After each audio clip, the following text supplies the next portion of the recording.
Uh-oh. Let's...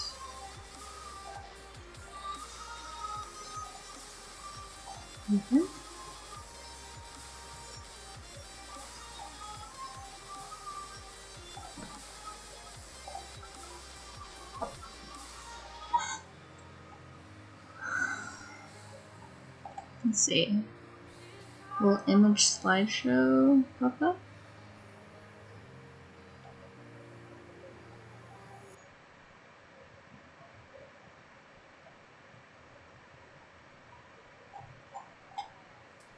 Media, display window.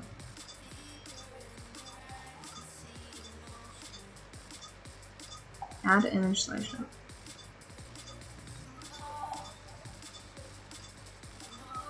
Oh, I see, it won't do Keynote. That's what I get for using Apple.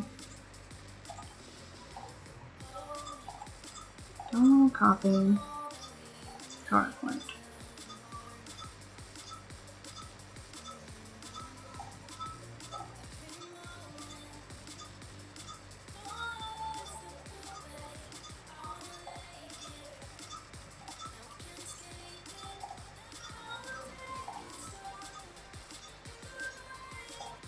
Oop.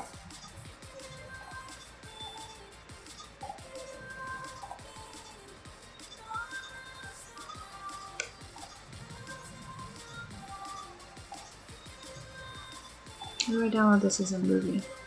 Download copy.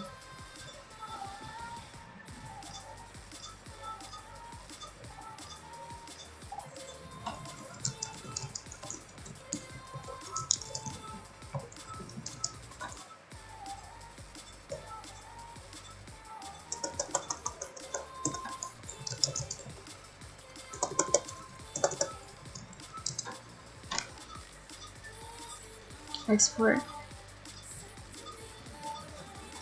File, export movie.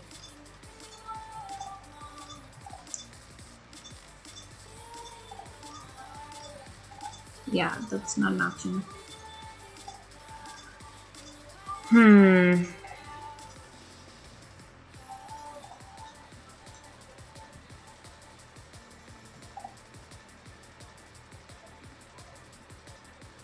I did end up saving it.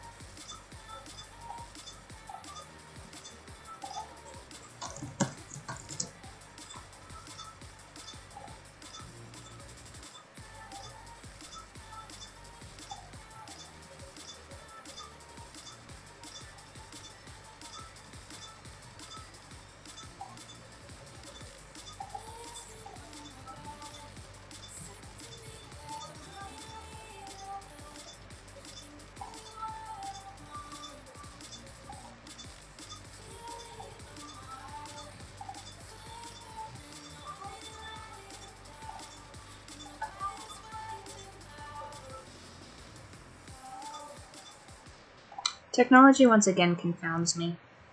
Alright, share. Nope, not that one.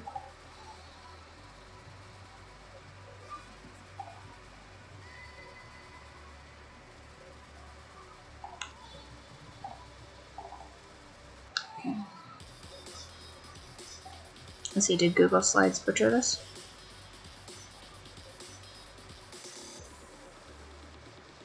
It's not too bad. Okay, file. No, not a Zoom call. File.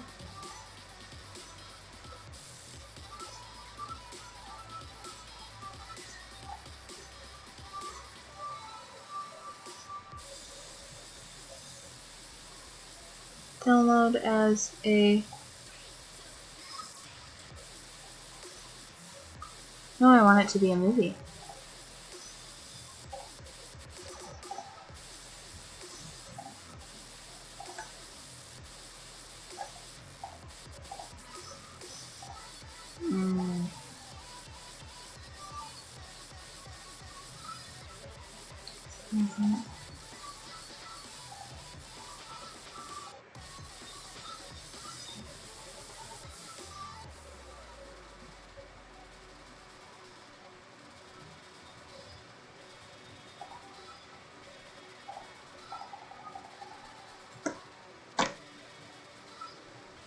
Why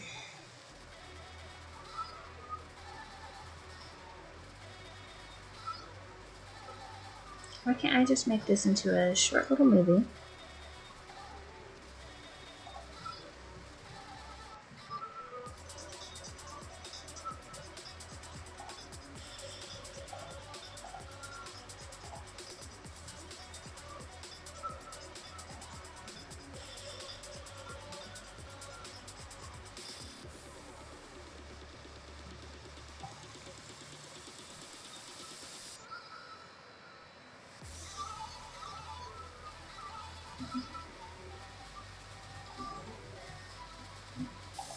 I fear this is a losing endeavor.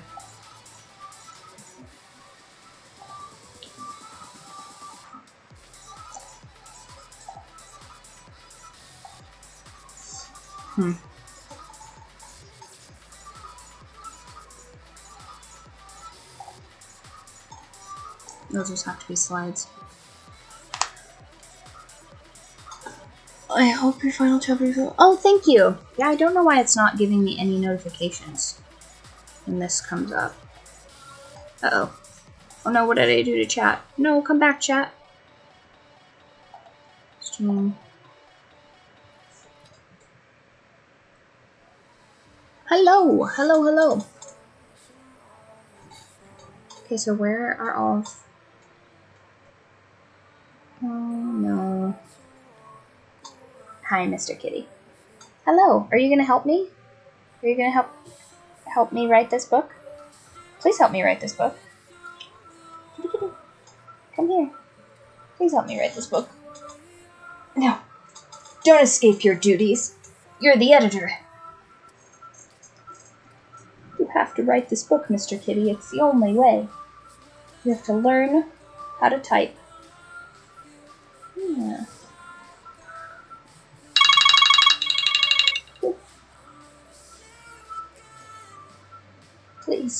Please write this book, Mr. Kitty. It's our only hope. You have to learn. Quick, type. Type the rest of the book. No. Well, guess we have to do it, you guys. I don't wanna. This is literally my nightmare, having to write this book. I can't see if Twitch can see anything. Is that because I have another chat open? Oh.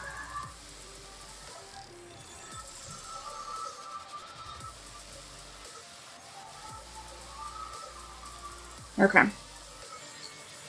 So I think I'm just gonna have to manually swap that. So I'm gonna just set a timer.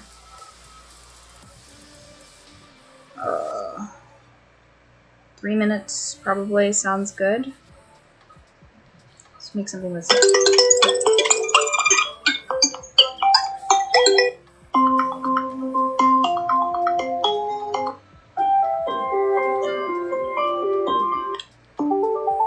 Ooh, that was good.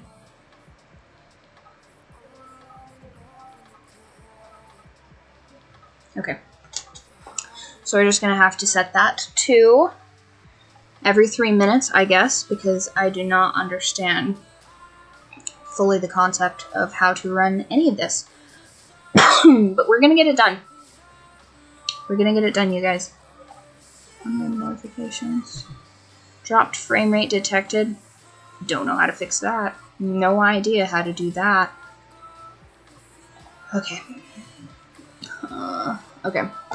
So we are on chapter... Let's see here. I'm not going to count fully finished chapters because that is too depressing. It's probably impressive, but I'm just kind of hard on myself when it comes to doing any of this stuff. So let's check our thumbnails here.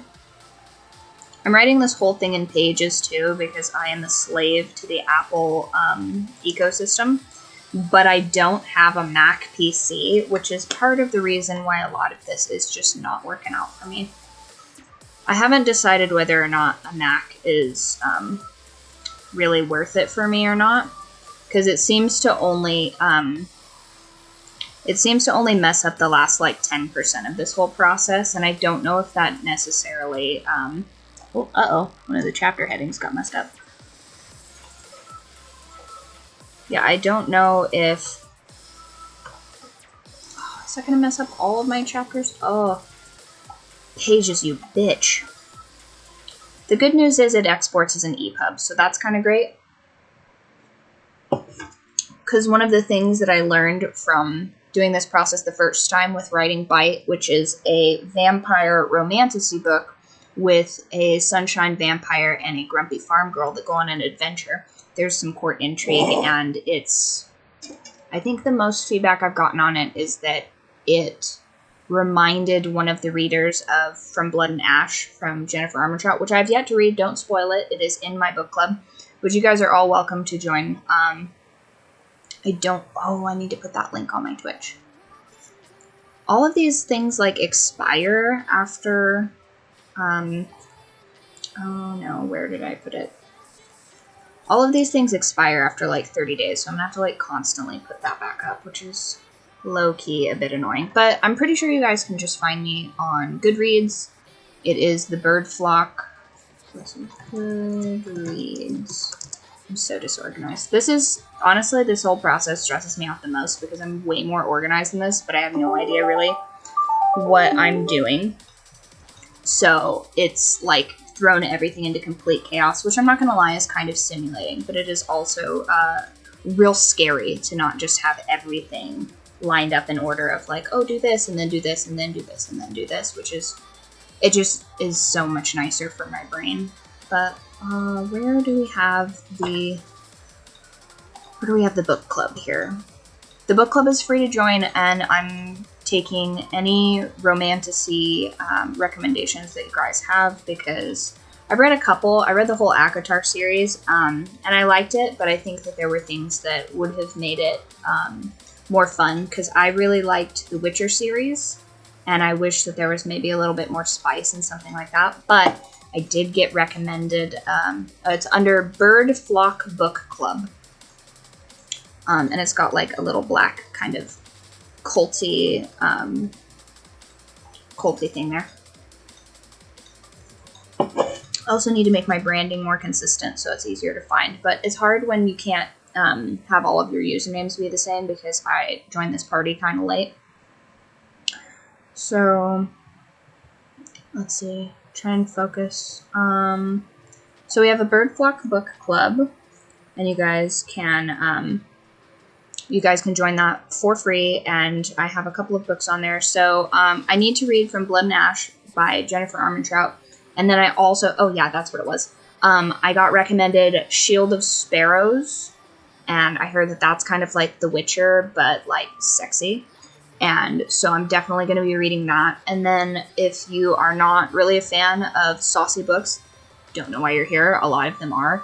But I also really liked Heir Apparent by Vivian Van Velde. That is one of my early favorites. It's got kind of like a choose-your-own-adventure sort of vibe. It talks about VR gaming like 20 years before VR gaming was a thing. And it's basically like a like kind of a Kingsmoot sort of a situation where this character has to battle the king's other children to like ascend to the throne potentially. And if she dies in the game, she dies for real, like one of those tropes. But it was really fun to read, and I think that the author did a really good job of going through and like mapping out the potential. I thought she must have some sort of a gaming background because it was really immersive. And I'm going to reread that for, I think, the second or third time here soon.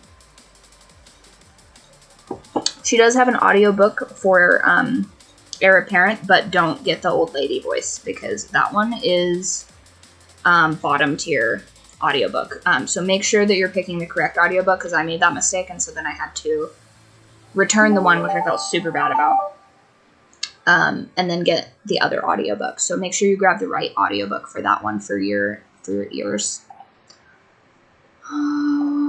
Okay. Oh, that's right. We were doing chapters. So it looks like, I guess I could just go chapter by chapter. So chapter 1, Chapter 2. Chapter 3. Is Chapter 3 where I have to go back through? Yeah, Chapter 3 I have to add a flashback scene in there to tie it into a theme from Chapter... Where's it at? Chapter 23. So I, wrote 20 chapters, basically, and then was like, oh, it would make more sense if I put, a small scene in Chapter 3. So Chapter 3 doesn't count as being done now. So I have to publicly lash myself about that, because I was so close, guys. I was so close to being with Chapter, let's see.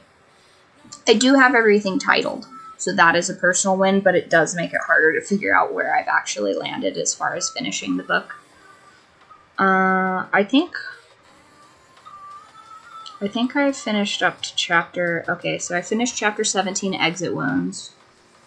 That one's good. Chapter 18, Reverb and Restraint. I know it sounds like a BDSM book, but there's only, a very small BDSM scene in here, which is hilarious.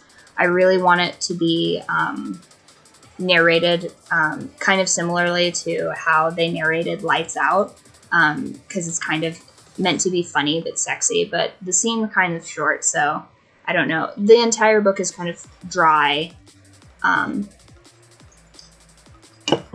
of gritty, but I need to... Okay, so what chapter am I in? This book is huge and much smaller than Bite, which is crazy to me. So far I only have 50,000 words, and this should round out at about 65,000, somewhere around there. And then, of course, I have to go back through and fix the cover, because I got the cover done before I finished the book, which was great for motivational purposes, because I was like, yay, the cover's done, awesome. But really terrible for the way that Kindle does their cover, because if you don't have the PDF file exactly perfect, their cover creator program is garbage. So you have to relearn how to do Photoshop, because you haven't done anything on Photoshop for about a decade. And then you have to put everything in this little template. And I accidentally put my placeholder for my author photo in Byte the second to last time that I did revisions.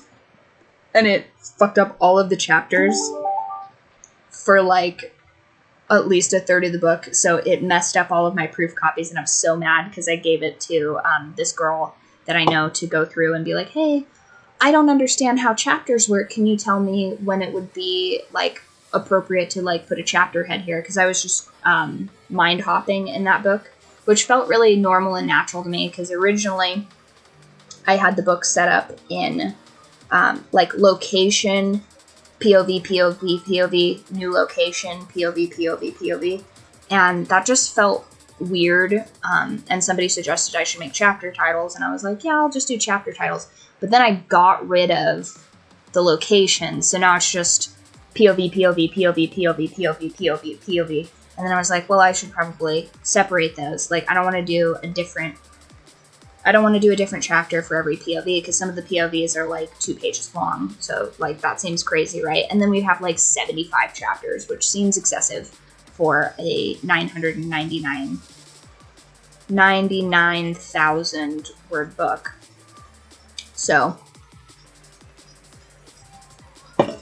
there's a lot going on in my brain that just kind of doesn't have anything attached to it. But the book is good. I haven't gotten any bad feedback on it, which is suspicious. There's no way that everybody just loves this book. There's got to be something just awful and terrible that I've missed in the 10 times that I've read this book, right? Does anybody else feel like that when they write? There's got to be something in there that's just total ass that everybody's just afraid to tell me. They're like, oh, the dialogue in chapter 13 is actually super mid. But nobody's said anything about that.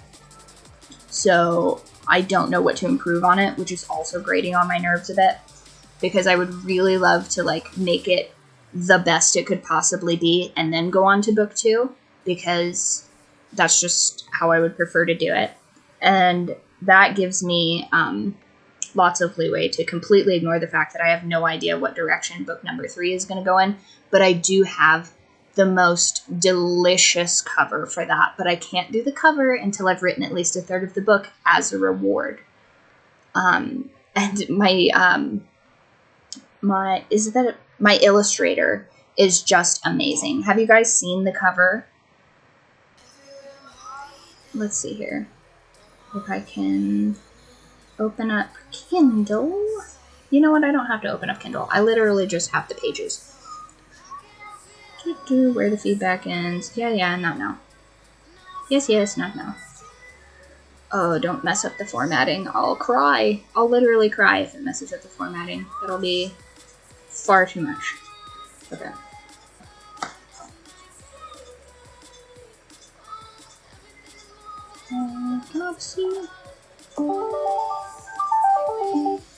So this is my first novel, Bite.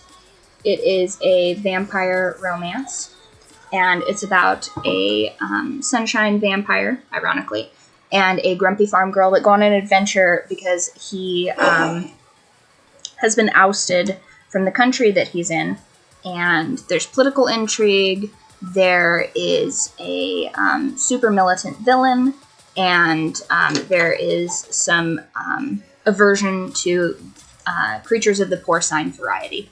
So that one was really fun to write, but I need so desperately to finish this book because this is a contemporary fiction that I just decided to write while I was waiting for the cover for Bite to be imagined.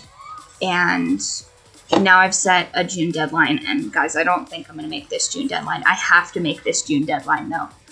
There is only 2 weeks, and I have 6 chapters to write. And as long as I can complete those 6 chapters, I can spend... It'll probably only take me like 2 weeks, honestly, to go back through and do the editing, because I have that bit pretty well nailed down. But I need to write these 6 chapters. You guys have to punish me if I don't finish this book, because I need to finish this book so that I can start on book 2 of the Bite series, which is going to be Thirst. And then we can make the cool cover together, which I'm super, super stoked on the cover.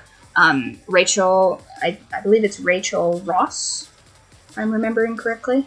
I talked to a couple of people, but she was just phenomenal. Oh, wait, it's right here.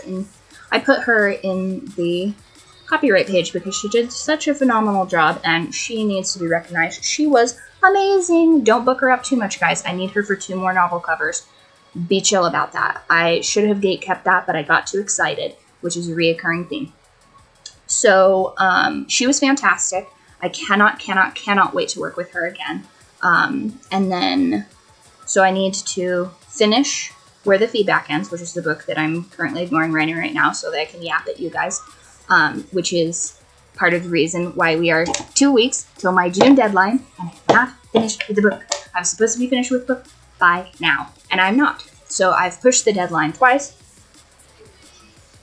Not allowed to push the deadline anymore.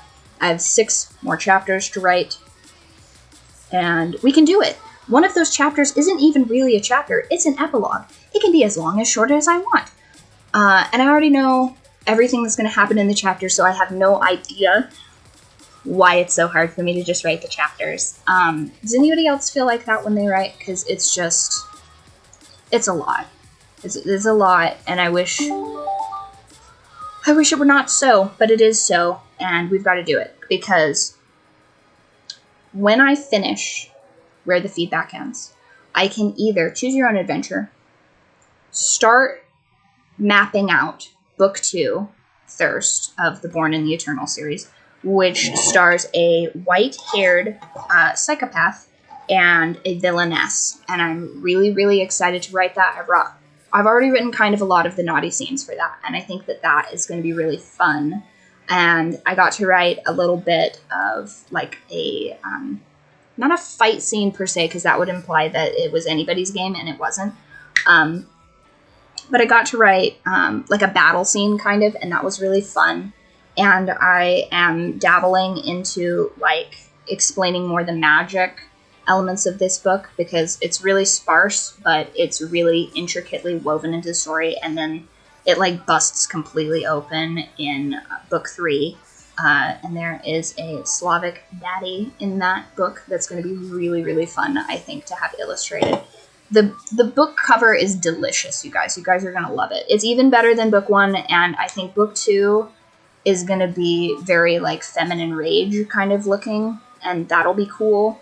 But book 3 has Dimitri, the fucking vampire daddy, on the cover of that, and it is gonna be so delicious. I already have the image in my head, and it's fabulous. I cannot wait for Rachel to illustrate that. It's gonna be sick.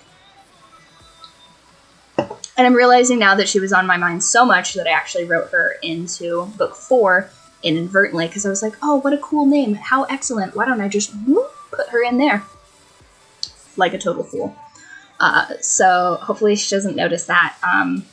Maybe I have her make that cover too, just like as a little Easter egg for her.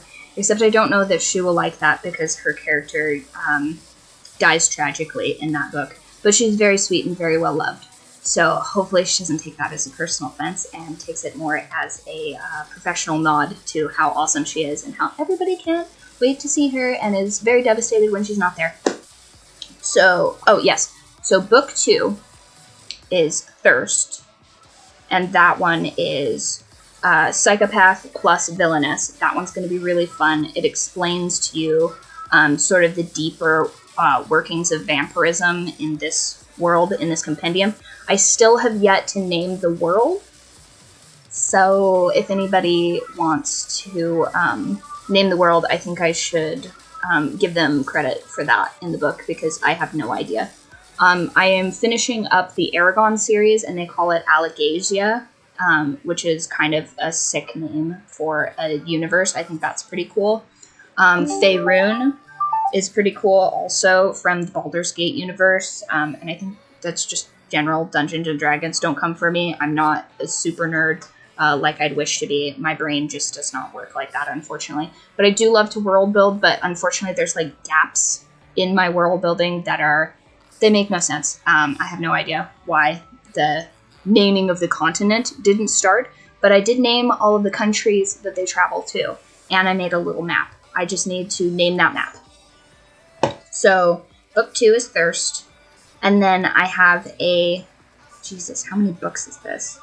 I started writing in October, and I've essentially just been possessed since then, and I don't get to do what I would like to do because of the economy. I would like to just milk goats and rescue cats, but unfortunately now I'm possessed by this nasty little writing demon, and I have to do all of these things, or I cannot feel successful or achieve success, ironically, same diff.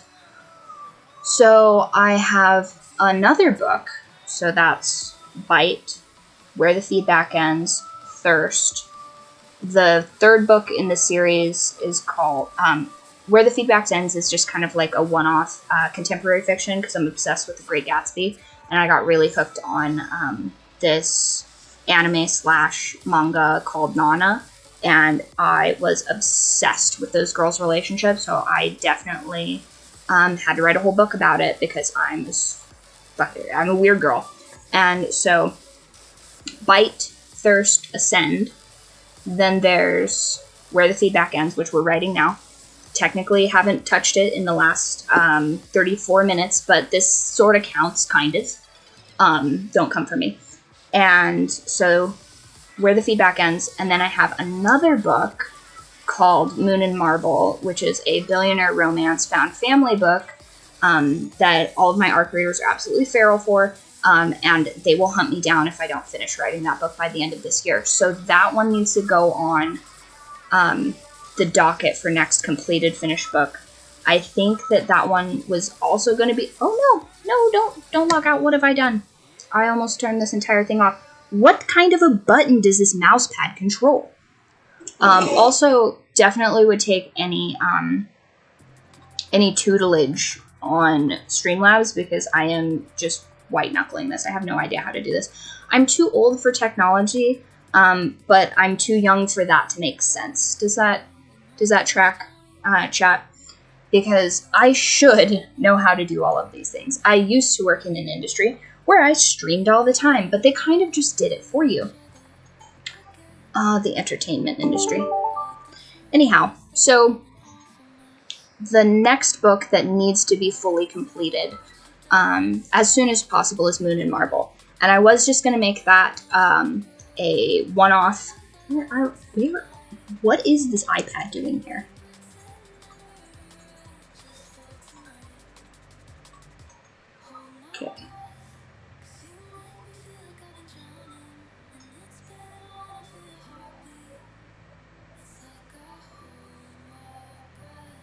Okay. Okay, there we go. So, originally I was just going to make Moon and Marble a one-off also, but the characters are really expansive, and, like, I sort of wrote it for this guy I know, kind of, so I need to get his feedback on it, but also I probably shouldn't get his feedback on it because he's going to be pretty irritated with me for writing a billionaire romance. Because I made the male main love interest. I guess he's just the only love interest, basically. He is a very fine Asian man, and don't tell anybody, but I actually wrote it about two gentlemen that I was enamored with. But I don't want either of them to know which one it is. And there's sort of elements of both in it, and I think they'll be kind of mad at me for writing that book. But it's really sweet, and I'm really excited to write it. It's going to be super cool. The characters are just wonderful, but I need, like, Asian mom lore for that book, because I really want to do, the mom character justice in that book. I already have, like, most of the characters nailed down, but I really want her to stand out and, like, be, like, a really lived-in character as well. But I don't have a lot of experience with Asian moms. I only have experience disappointing white moms. So I need some advice on that. But I don't want to text either of the dudes that I wrote with the characters in mind. So if you guys want to do me a solid and help me with an Asian mom masterclass, that would be really cool, because I don't have a single person that I could text that would be pleased with me about the questions that I have to ask about that book. So anyway, it's gonna be crazy. It's gonna be crazy good. I think I'm gonna have to. Funny enough, I think I'm gonna have to do twice as many arc reads for that book that I did for Bite. Bite has been just insane. I've had to do 2 review campaigns for that book already, and it's a lot. I think the romantasy genre right now is kind of like. Funny enough, I think it's smaller than just the contemporary romance. Because, I mean, who wants to write a big, giant world building, what have you? It's much easier to write a modern book, I think, because you don't have to kind of explain the world, because we're all kind of living in it right now. But I'm really excited to read. I'm really excited to not only read that book, but to write that book. I already have a lot of the key points of that book written, but I am considering making it a 2 or a 3-part book, because I want one version. If I were to split this novel, if I were to split Moon and Marble, I had an idea at like 4:30 in the morning yesterday, which every time I try to go to sleep and these ideas are in my head, they like will not allow me to sleep until I write them down, and it's very depressing, because it's always when I have a bunch of shit to do the next morning that I just, like, cannot go to sleep. I didn't go to sleep until, like, 8 o'clock in the morning, because I had to write all of this down. So I went through, and for the first, like, either I'm going to write a decently long prologue to, like, set up how we've arrived at this arrangement for Moon and Marble, or it's going to be like the first 3 or 4 chapters of this book are going to be with like completely different characters. It's basically going to be season 1 Game of Thrones. And you're just like, oh yeah, Ed Stark, this is awesome. And then, well, you know what? If you have spoilers for Game of Thrones at this point, like, this is no longer my issue.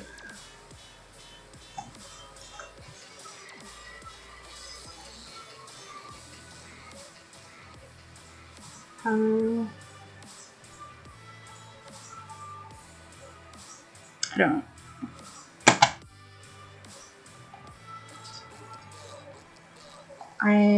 don't. I don't know how to do that. How do I? Oh, that's so annoying.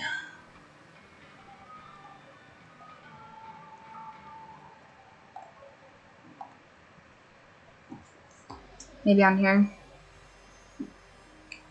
Which one is that even on?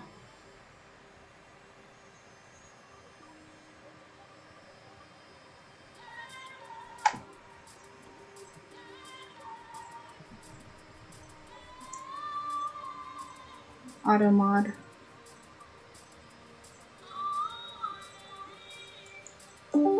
Oh, I don't know how to use this. Oh, OBS, why? Why are you not built for dumb girls? Anyway, so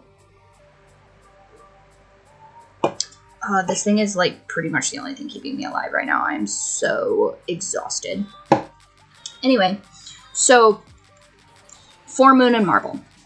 If I were to split that into two separate novels, the first novel would be from Diana's point of view. She is the female main character. And it's going to be like the sweet, like, arc of, like, her childhood to adulthood. And then, like, a slow burn romance on that book. And then the second book that I would potentially break that into is Daniel Park, who is the male lead. And it would probably just be his, like, teenage years of, like, him doing this and that. And then them as adults and spicy time. But I don't know if anybody wants to... I have no idea what the market wants. Honestly, I would read the hell out of that book, but I am a certified weird girl, not beating those allegations. So I don't know. And then one of my ARC readers asked me if I was going to do a spin-off of Alice and, like, her romances in the future. But I don't know about that. Like, I don't really know who Alice is yet, but I think that, like, Alice should get her own story, but it's like, I'm not, like, that interested in writing Alice's story. But if the people demand it, I will write it, and I will give her a fantabulous Crazy Rich Asian ending. And it'll be the wedding of her dreams, and everybody will be happy, and everyone will clap. I just have to, I'll do it. I'll do it. They can pretty much bully me into anything, these ARC readers. They just need to be meaner, I think. I come from a pretty, like, aggressive household, so if they don't threaten me with violence, then I don't know how they expect to get me to write all of these books that they want. But I'll do it. I'll write these books. It also keeps me kind of motivated to do... I am really excited. If I can finish this book, I will finish this book on time. You guys are going to bully me. You have to bully me into doing this. You guys have to get on me. Go to my Instagram. Bully me. If you see me doing something that's not writing this book, bully me. I give you full license right now to bully me into finishing writing this book. And you guys can clip this. You guys can clip this, and when somebody says, oh, you're bullying Riley, don't tell her to do this and that, you have my express permission to bully me specifically into writing this book, because I have to do this. I have to finish, and I have to make this June deadline, because this is insane. Because then, in July, we get to just have fun and do book club, because I will have completed the task. So when I first wrote Bite, I told myself, I am going to write this book until it's done. If it kills me, I'm writing this book. I'm going to finish this book. And then I finished it like 2 weeks into December. I started in October. It was crazy. Don't ask me how I did that. Except I wrote all of the reasons and how I did that down. It's 30 days, 30 tips in 30 days how to write your novel. That link is wherever you're at right now. I'm pretty sure there's a link to it in my bio channel, whatever. I'm doing my best to learn all of these different places to click and do all of this stuff, but I am not a technology person. It took me an embarrassingly long time to set up my website, and it's not even. I don't even know if my website's finished. It's supposed to be. I definitely need to finish that. I also need to film a thank you video for all of my ARC graders who read Byte, because that was sick and that was awesome, and they were all super helpful. Except everybody loved it, so now I don't have the negative feedback that I really desperately wanted for that book. But they read the book, and that was sick. That was awesome of you guys, and I need to write a thank you video for that. But you guys don't get to bully me about that until July. That has to be done in July, by the latest. So anyhow, why is my stream, like, crazy delayed? I feel like I talked about this stuff like 5 minutes. I feel like I talked about this stuff like 5 minutes ago. I don't understand the delays on any of these things. Who's gonna metagame writing my book? Oh my gosh, it's still on the first title. I don't. Oh, technology is gonna be the death of me, I swear. Anyhow. So I'm gonna finish these 6 chapters. 5 chapters plus epilogue. I'm pretty sure. Let's see here. I still need some dialogue help. I'm gonna bring that up on the chat screen here. Is it this one?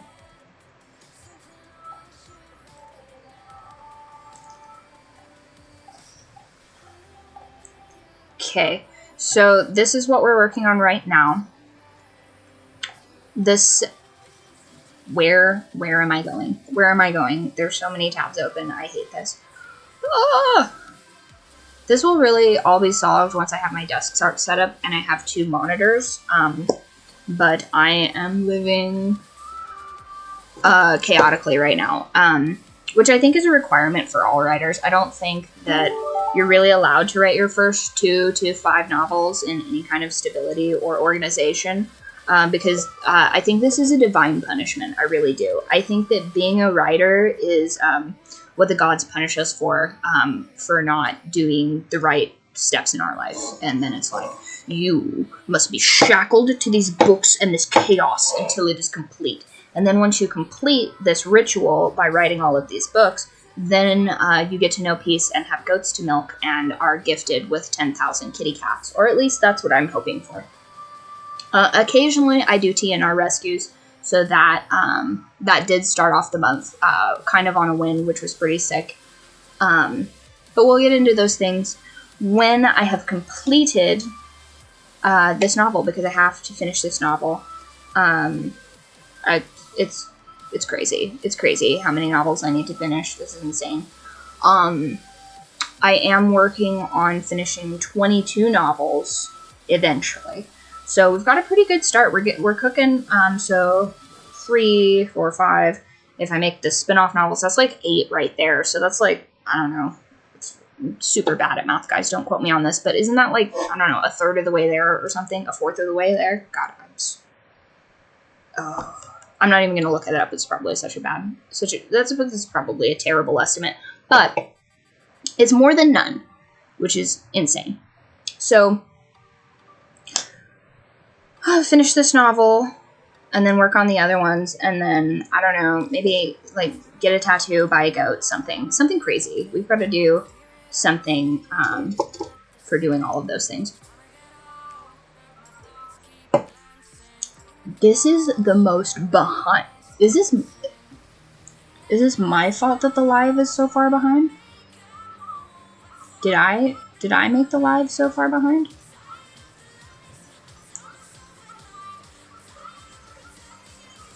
I think I'm the reason I made this live behind.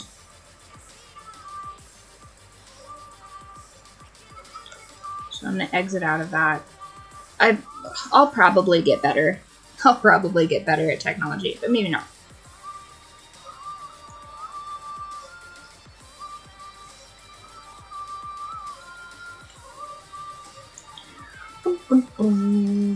Twitch. There we go. So I also have no idea how to find. I have no idea how to find the. Let's see. Can I do this? There we go.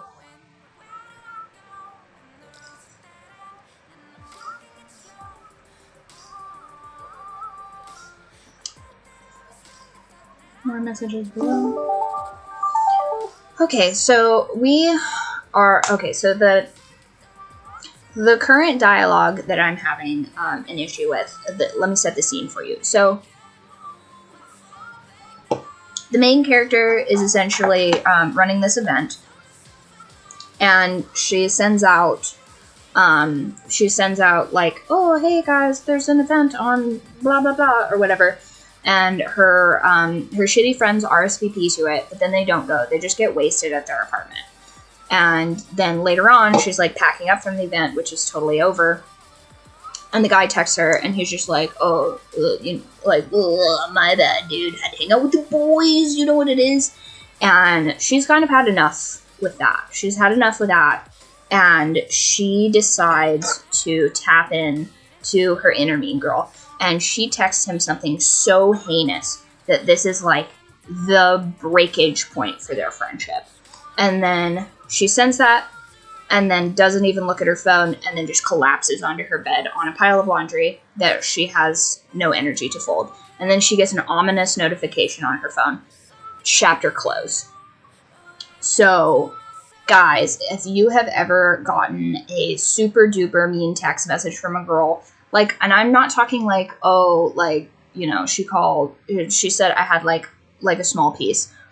Not talking about that. I'm talking about like something that if you went to see a therapist, you would bring this up, or something that you like still think about like years after the fact. Some girl said something so mean to you, like, you know, you're just like your dad kind of stuff, where you're just like, I'm not like Brian, how dare you, or whatever.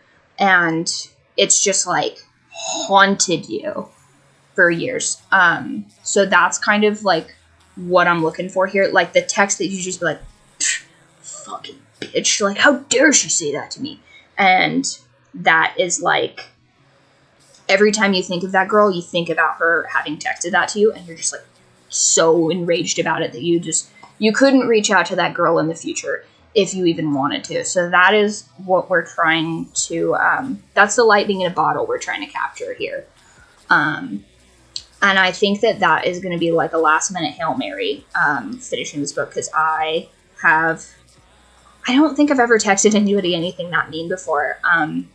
I generally try not to be mean. I'm just kind of blunt. And for a long time, everybody thought that was me being like, haha, funny. So then I got a reputation as like the funny girl in the group, which didn't make any sense because I'm not deadpanning. I just got the tism.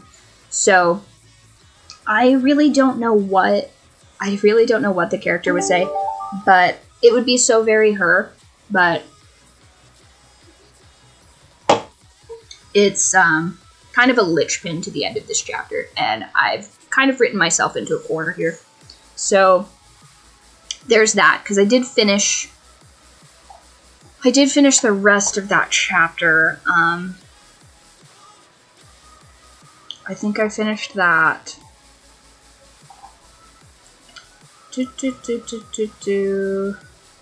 Okay.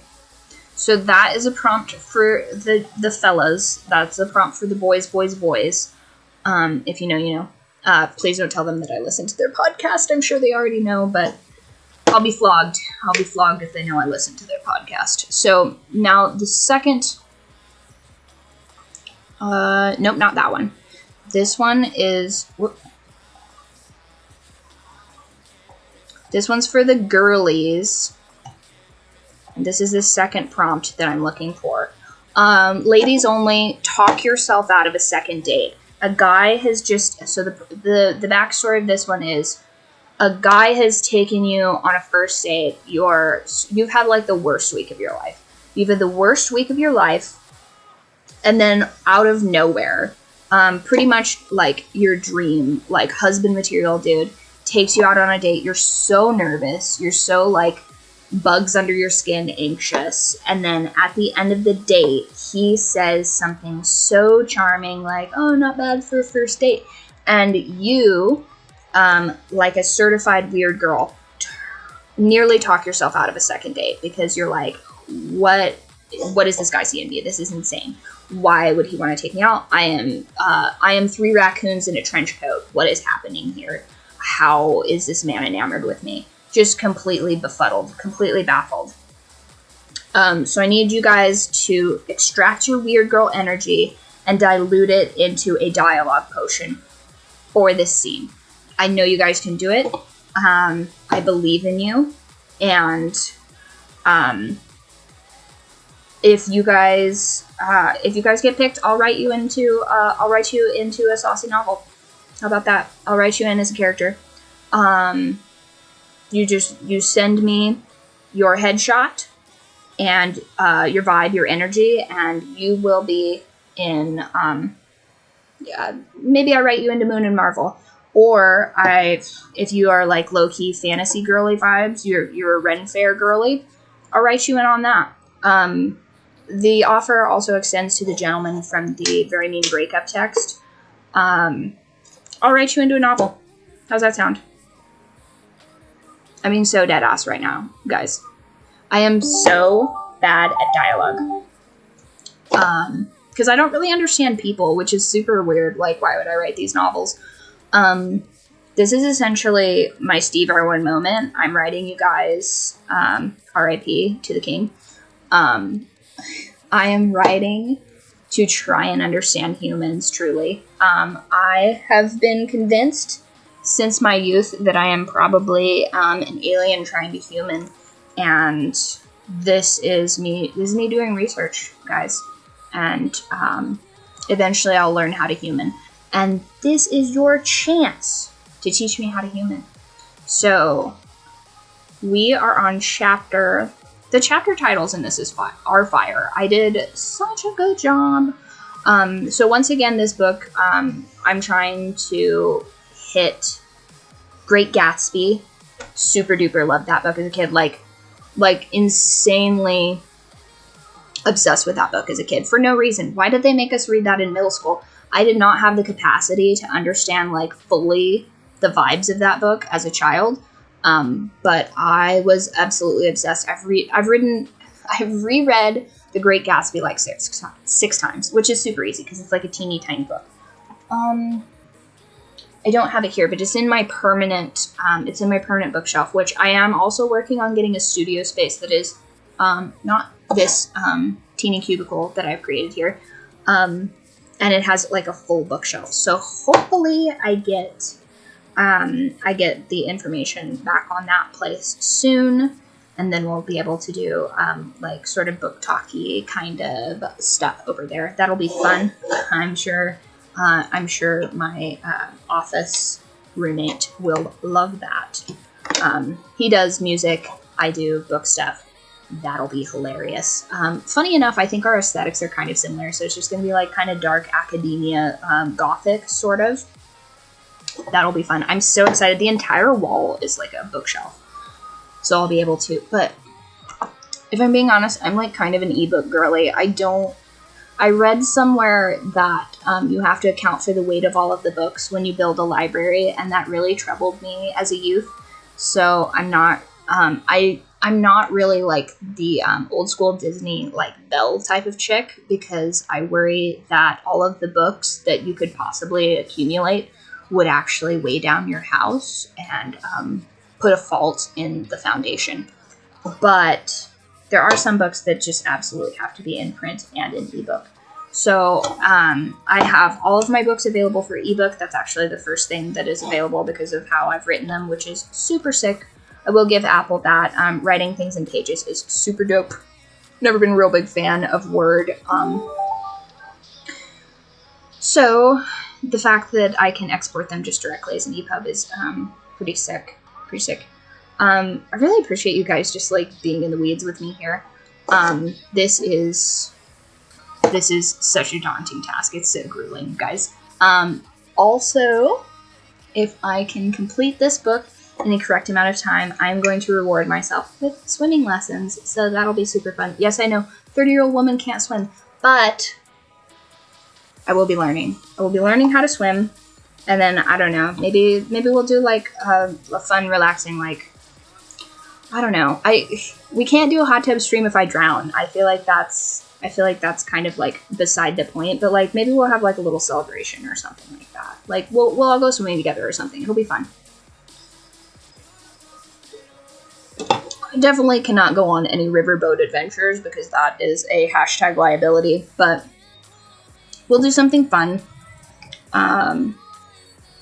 When these books pop off, I'll invite you guys to... I have this plan that when all of these books sell, when I have a nice 6-figure portfolio, I will get a goat that you guys will get to name.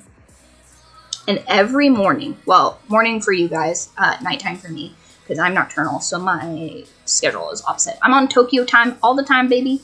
So I will be milking goat and giving little bit of goat milk to tiny kitty cats, and then it will just jump cut to me being in bed asleep. Every morning without fail, that will be a ritual that I do for you guys, for helping me write all of these books. And I mean, the YouTube will be so popping by then. You guys will be like, I was there from the get. And that'll be sick. That'll be sick for you guys. Also, I mean, goats. Just goats. That's it. Goats and cats and goats and cats and goats and cats. But also chickens, because I have a giant purple rooster that is just fantabulous. And I need to write him into something. He's so fantastic and great. Oh my gosh. Here are the TNR kitty cats that I got to deal with at the beginning of the month. They were so fun. So fun. I gave their mom back to them on Mother's Day, and she was very upset. She was like, I want to go back to the resort where the lady feeds me salmon. I don't want to take care of these kids. And I thought it was so fun for her to get to have like a little 4-day weekend where she pretended that she didn't have any kids, which was super, super sus.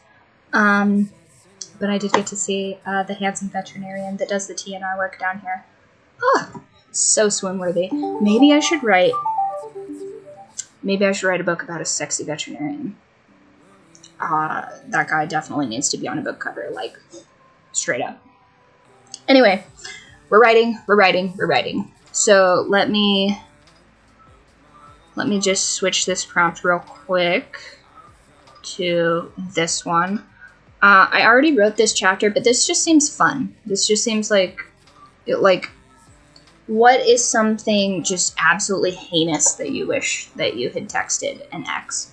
Because I definitely have some things on this. That would have been honestly pretty close to a decade ago. You girls been locked down for a minute, but have we been together for a decade? No, it hasn't been a decade, has it? See, we got together in, I want to say 2018. Was it 2018? So what anniversary am I on, you guys? Did I miss a whole, like, anniversary block? Hold on. Calculator, because I don't want to mess this up. 2025 minus 2018. 7 years. Lucky number 7, you guys. That's crazy. 7 years. 3 more and it's a decade. What are you supposed to get your partner for a decade? I can't remember. What is... I'm doing literally everything but writing these chapters. You guys are not helping at all. You were supposed to be bullying me. You're supposed to bully me into completing these chapters. Every Monday and Friday. I would do Wednesday as well, but I have to day job on Wednesday. That's like my crazy long day. It's so physically demanding that I can't even write if I wanted to. I could yap out my chapters to my audiobook, but I have this like crazy industrial fan going over my head and it really like messes with my audio. And I think that my iPhone might just like spontaneously combust like a Samsung device. What were the Samsung? It was Samsung, right? The computer. Was it Samsung? See, this is why I never get anything done, guys. I get off on these tangents. What were the phones that blew up? Don't come for me, Samsung, if it wasn't Samsung. It was Samsung. Samsung Galaxy Note 7s in 2016 used to just friggin' explode. So I feel like my iPhone would go the way of the Samsung if if I tried to do that. Okay, what was I doing? What was I doing on here? Where am I looking? Repeat. Where are we going with this? Where am I going with this, guys? Tell me why. Okay.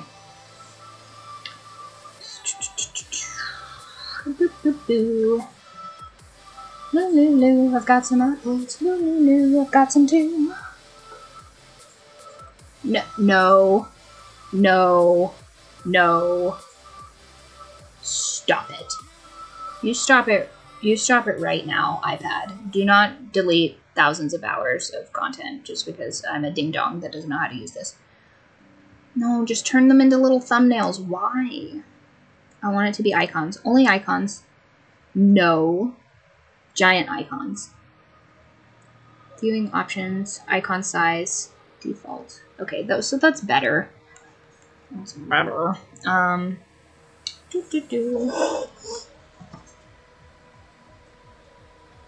Oh my gosh, I have even more on here. Oops. So I also have like a short horror novel that I want to release called The Grievance. And it's sort of niche, but it's kind of a retelling of like an inner demon that takes over your life and makes it better. But it's a commentary on depression. But that one's not sexy or fun. It's mostly just supposed to be scary. So that one's in my back. Oh my god, I forgot about that one. I also wrote a book about plants that eat you. Maybe I should release like maybe in October I should release like a short story book for you guys of just like spooky things that I've written, because it's not like as fleshed out as a compendium as Bite or what's the other one? It's not as fleshed out as Bite, and it's not as like it just didn't end up being as long of a story as Where the Feedback Ends or Moon and Marble. Oh Jesus, I don't know how we got on such a long tangent, you guys. You have to stop me when I'm doing that. You guys, again, you have to bully me. You have to bully me. It's the only way for me to do any of these things. We need to bring back bullying. Well, selective bullying, I guess. But I feel like there were a lot less weird girls when we were bullying. So maybe I would be a little bit less ADHD if I had been bullied properly into, being able to stay on friggin' track. The tons and tons of caffeine in this probably also isn't helping. How much caffeine is in this? 200 milligrams of caffeine. Wait, what's that little star mean? 200 milligrams of caffeine. That's a lot. Oh, thank you for following. It's super crazy cool of you guys. Nope, stop, repeat. Jesus. I also made a Vegas romance one. That one's fun. Let's read a little bit of that one. Did I write it down? Three brothers host a Dan Bilzerian style meeting of women in early Las Vegas. The middle brother is blind, the elder brother is a crazy partier, and the younger brother is almost always engrossed in a book. The narration is by the middle brother. When did I write this? Was I on?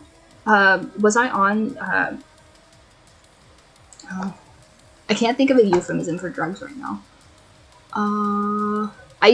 So this is a little Easter egg. In Bite, there's a part in it that I reference drug use, but like fantasy medieval. So instead of using one that already exists, like Fistech or what's the one they use in The Witcher? Is it Fistech in The Witcher? No, what is it? What is the pseudo cocaine they use in The Witcher? Does anybody remember? Cocaine in The Witcher. Hopefully this is far enough in the stream that I better. Oh, it is Fistech. Wait a minute. I thought that was what is in Skyrim. Hold on. Is that in Skyrim? No, it's skooma. It's skooma in Skyrim. All instances of Fistech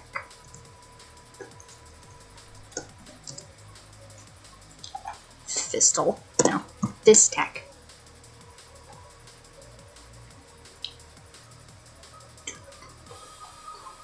Fistech in The Witcher. Is that the only instance of it?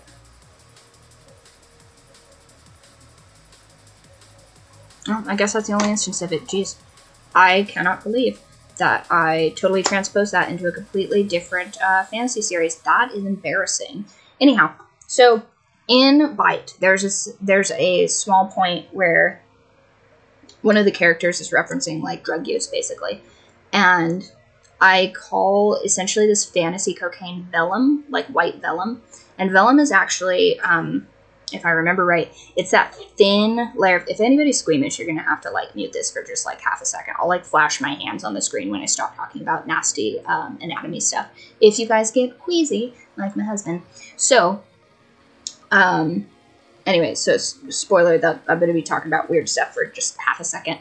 So I'm pretty sure vellum, if I remember correctly, is that thin like line of tissue that separates your muscles and your organs. And I pontificated that if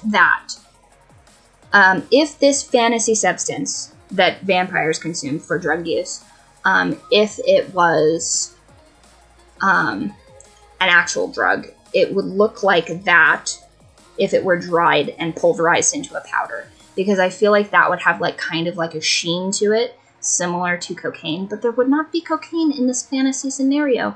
But it would have that kind of effect. So anyway, all done with nasty anatomy business. So, okay, back to the point. Where's the point? Who knows?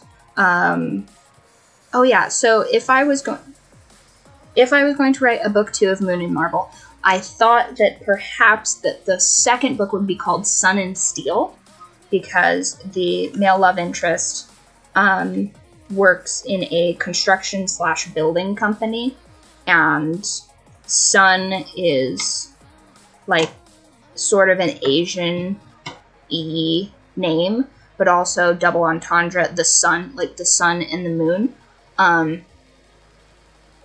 And wasn't there that trend that was going on recently where it's like, I tried to be the sun, but blah, blah, blah, and then I tried to be the moon, blah, blah, blah. I also thought about stars, but, ooh, that would be a cool one. That would be a cool one. So maybe for his sister Alice's book, it's like stars and something. Like stars and harp or whatever. Because she's going to be into, I'm doing kind of a lot of Asian tropes in that book, but like, don't come for me, because that's just what all of my, that's what my love interests used to talk about.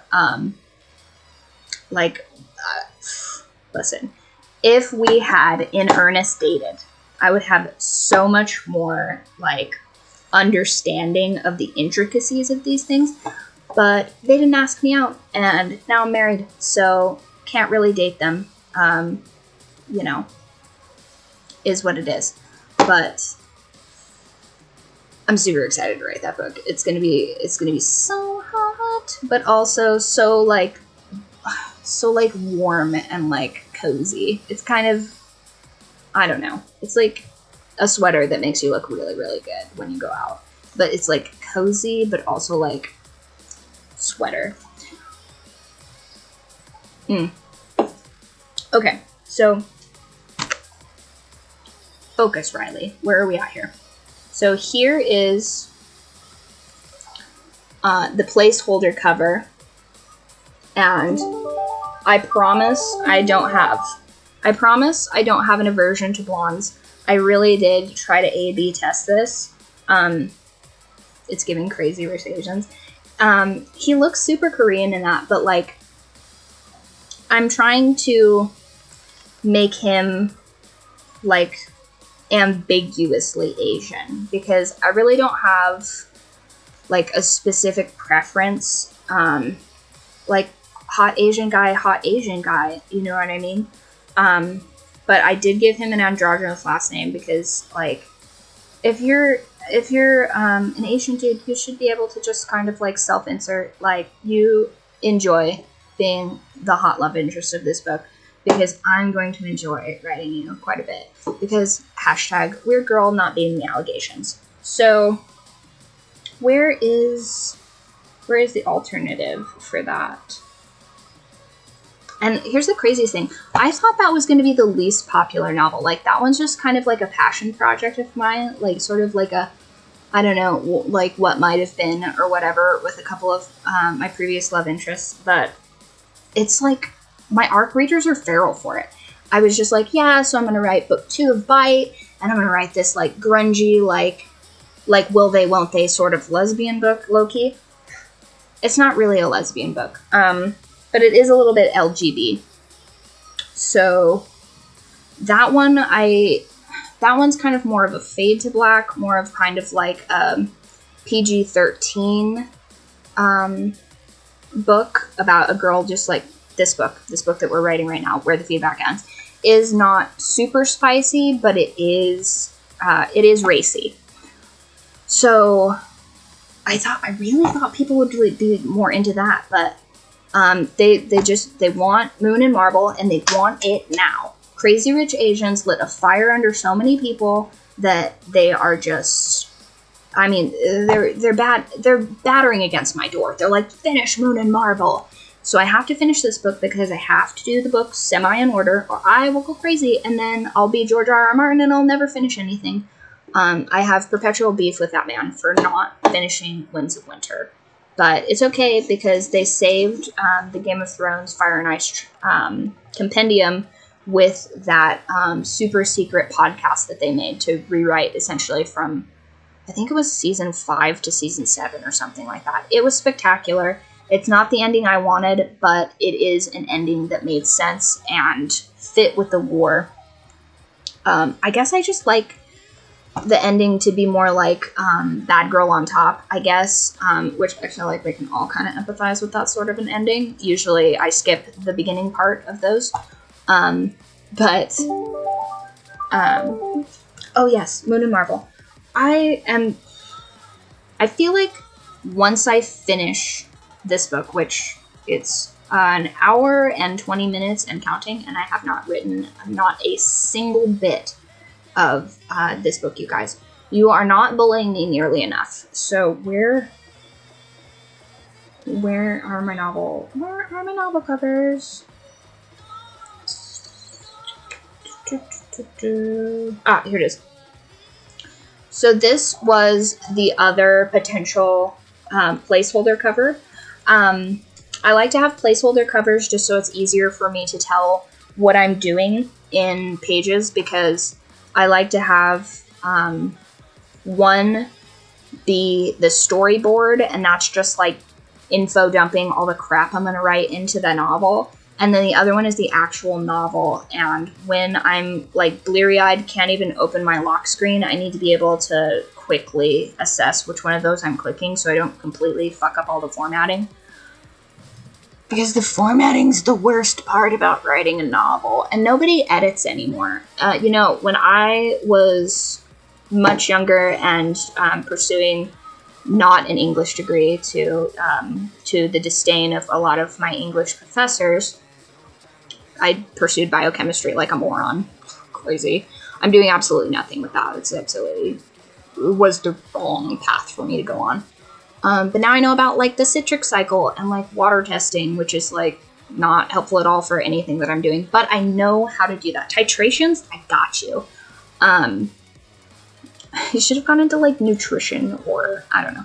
Even veterinary science is like way more helpful for me. But I only did like 2 classes under getting an actual associate's degree for that, which it's like college, right? Anyway, tangent. So, anyway, when I was first going into English, and I had to take a bunch of my college courses for that, for biochemistry, the tangent I ended up going on, an editor edited your book. They went into your book and they said, the formatting here is ass. This isn't this. This isn't this. This is, the structure here needs to be this way. If you're trying to connect this plot to here, this is what you do. Now they don't do that. They look for plot holes. What are you talking about, look for plot holes? Isn't that kind of the writer's job to make sure it makes sense? If it doesn't make sense, how are you writing it? Which doesn't make any sense to me at all. If it's so unhinged that I can't follow the plot, we got a problem. And maybe that's just the tism, but it doesn't make any sense to me, like, what editors have kind of morphed into. So, they essentially do the same thing as ARC readers now, which is really confusing to me. I thought ARC readers' jobs were to read the book and say, great novel, or I didn't like chapter 7, that guy's a dork, or whatever. Basically, they're just like your, ARC readers are supposed to be your metaphorical ops. They're supposed to be like, you suck, chapter blah blah blah sucked, or whatever. Or they're either supposed to be your ops or mega fans, which I haven't found any ops yet. If you would like to be my ops, go ahead and go to my channel. There is an ARC read for Bite right now, and if you want to just like completely tear me a new one while reading a free romantasy book, you go right ahead. I am on your team unless you don't want me to be on your team, and that will help you be my nemesis. Be my nemesis, taking applications now. If you want to be my fan, you can do that too, but I am currently looking for nemeses. So if you have a nemesis disposition, be my nemesis. I am auditioning for nemeses right now. So, frame rate detected, dropped frames detected. I don't know. I don't know what that means. There's a lot of red flashing lights on this screen that I have no idea what they mean. Game live on, yeah, I don't know what any of that means. Oops. So,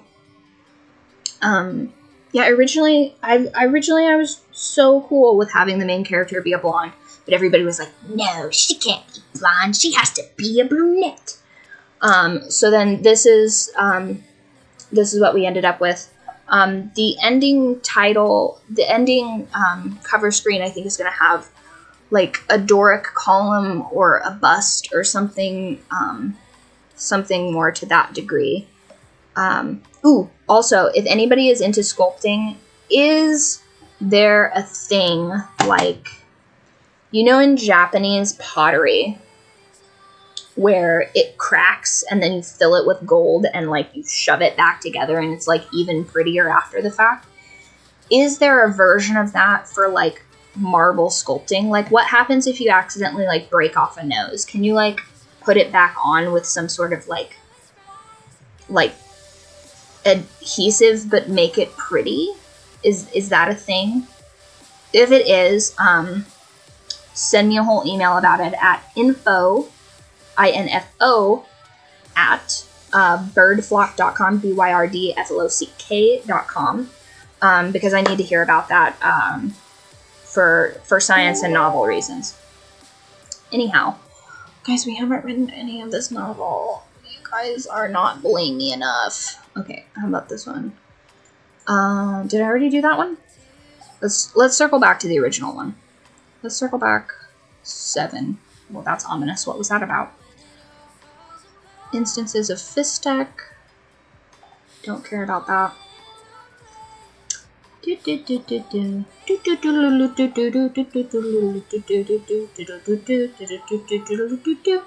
Oh, I guess I should plug I should plug the book club, you guys. So if you go on goodreads.com, I also have a book club where you can read romantasy books with me, or really suggest whatever novel you want to me. I'm pretty open-minded, so I think it's just Byrd Flock Book Club, BYRDFLOCK Book Club. It's really a cult, so join if you want, or don't. If you want to just be my nemesis, then once again, still taking nemesis applications. But the first 2 books that I would like to read on there in the bookshelf are Jessica Armentrout's From Blood and Ash, which is like the #1 feedback I got on Bite, is that it was really similar to that. The main character, dark vibes, also like villainous themes. I haven't read that. Don't spoil it for me. Unless you're my nemesis, in which case go be nemesising. Anyway, I also am a real big fan of The Witcher, but I wish that The Witcher was spicier and also there were monsters. So I got recommended Shield of Sparrows by by Devney Perry, and that one is in the book club as well. And if you're not a big fan of spice but you still want to participate, I have in there Heir Apparent by Vivian Van Velde, and it is a really good book. It's a YA novel, so there's no spice, but it has a really cool, like, kind of choose your own adventure, Kingsmoot sort of situation. And I've read that like 3-4 times. It's awesome. Really like it. I feel like that lady has like a gaming background, which seems impossible because I think she's like 70, 60, 70, somewhere around there. So like it doesn't make sense for her to have like this pre-knowledge of VR gaming, but she does, and it was awesome. Really liked that book. She has another book called User Unfriendly, which is also a novel in that series. I don't have any of the kitty cats in here. Yeah, I saw Fatty probably about an hour ago, and Squirrel was in here, but then the fan must have gotten too warm. So they've been around, but they're not, like, physically here. So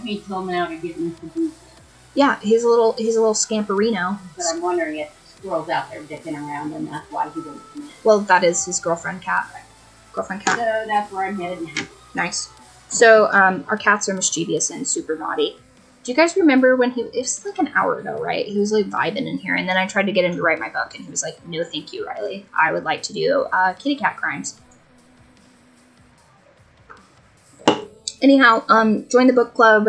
That one's on Goodreads. I feel like I should make a link to that, but the links all expire after like 30 days, so I'd have to like constantly put the link down there.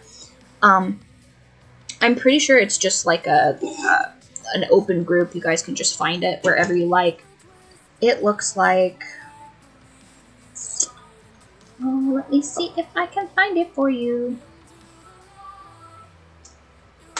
I also spilled salsa juice, or I guess just lime juice, on my keyboard. So now the B doesn't work, and like B shows up quite a bit in my day-to-day. Is this it? Yeah. Groups. Book club. So this is what the book club looks like. Go ahead and join that if you want to read books with me. That'll be our little reward in July. So if you guys want to get a head start on those books while I am in writing jail, then go for it. I will be reading those books in July and taking swimming lessons so that I don't drown this summer. And then maybe we have like a little hot tub pool party as a reward for finishing all of these novels. I have no idea, but book club books. I still have ARC reader positions available for Bite, so if you like romantasy with a sunshine vampire, ironically, and a grumpy farm girl going on an adventure to reclaim his... It's not his kingdom, it's his, like, it's basically, like, his little township that he's in charge of, or whatever.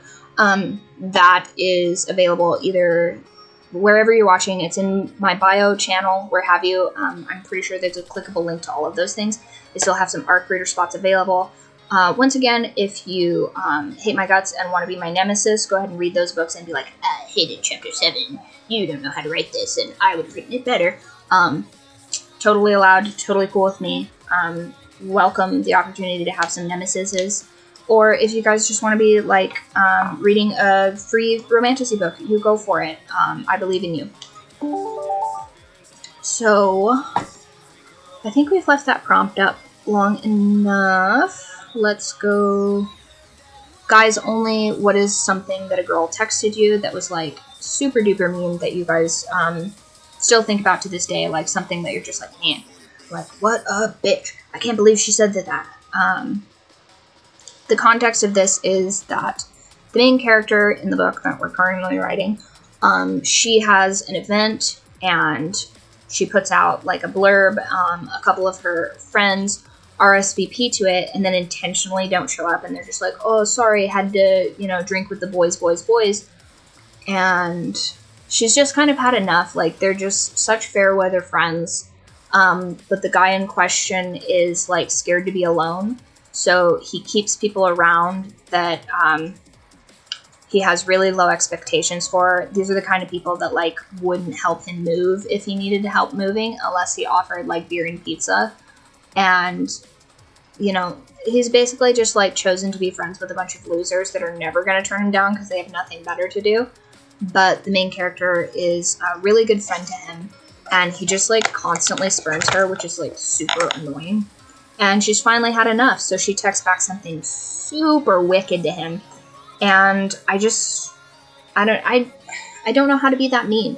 I can be blunt at times, which is sort of a result of the tism, but I don't really understand how to like cut people down like that. And I really like, I don't know that I have like the cruel creativity specifically to text somebody something in under 150 characters that's like that cruel. And so I'm super stuck on that. But it's what chapter are we in? Chapter 20 of 25 and then an epilogue. And I already have all of these storyboarded out, so I'm not really sure why it's taken me forever to write this book. Let's go back. I did finish formatting the book the other day, so everything should be where it needs to be. But if I've learned anything, it's when I upload it to KDP, it's gonna mess all my formatting up. It screwed up, so I tried to add my author photo, like, preset to my manuscript the other day, and it just like didn't check the thumbnails like a complete idiot. It was ridiculous, and it messed up like 10 of the chapters in Byte, so I had to go back through. And then when I handed out the proof copies to the two girls that are helping me edit, they were like, yeah, that's a problem. And I'm like, yeah, no duh. Obviously, it's supposed to be, like, formatted properly. But KDP hates me, and also ADD is not your friend when you have to do specifically, like, fine detail projects. So, guys, you're not doing a very good job of bullying me. You need to bully me. This is how we got into this. This is how we got into this in the first place. I have not been bullied nearly enough. And it's allowed me to just get so far behind on this. Are we listening to techno right now? No. I would really love to listen to the Spotify playlist that I specifically made for this book. It's really helpful to write. But the TOS for both Twitch and YouTube says DMCA free only. But if you guys are interested, I do have... I'm just like gonna pop that up real quick.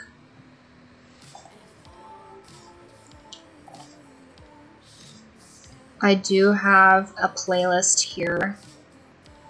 Where's it at? Did I hide it?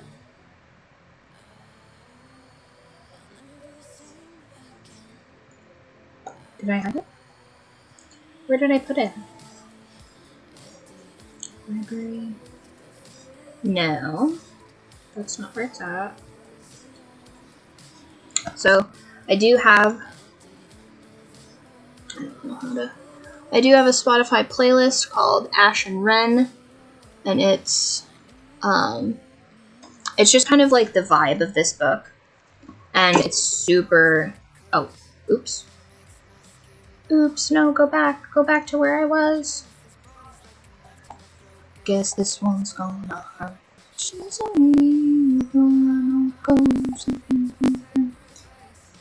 oh no, go back to the DMCA. Oh, I'm gonna get so canceled. Anyway. So, I have a Spotify playlist for all of the books that I'm writing, just so I can, like, be in the zone for writing that stuff. So, I'm not gonna lie, this DMCA music is, not not so much the vibe, but it is crucial for filming. And because I don't understand technology, my plan was to just have the DMC music for some like background on here, and then have the actual playlist in my ears so that I can like focus and keep all of my novel specific thoughts all together.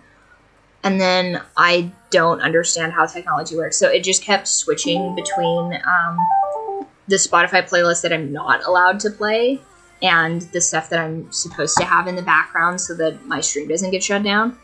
And it just became like just a complete loop because there's a delay, so I wouldn't notice, and then it was alright, hour 1.5 of not touching my manuscript at all. Crazy work, you guys. Where? There's so many tabs open. This is my nightmare. There's so many tabs.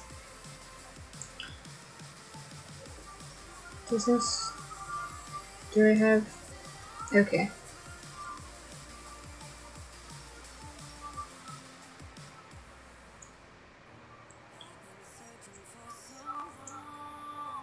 Okay, alright, well there, now I have both of the chats on at least. Can I? Yeah, there we go. That's so crazy. The YouTube is so far behind the Twitch. I don't really understand that. I'm pretty sure I set it to like low latency because I'm not like playing the game right now. Anyway,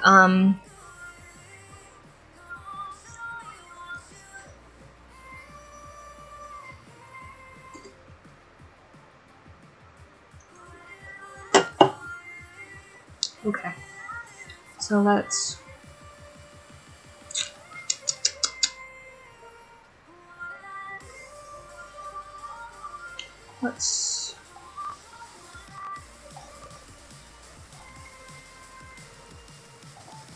just changing my, oh, of course. So this needs to be here, so you guys can see the prompt. Okay, and then this is, okay. Oh man, what was I looking for? What was I looking for? I have no idea. I have no idea where I was going with this.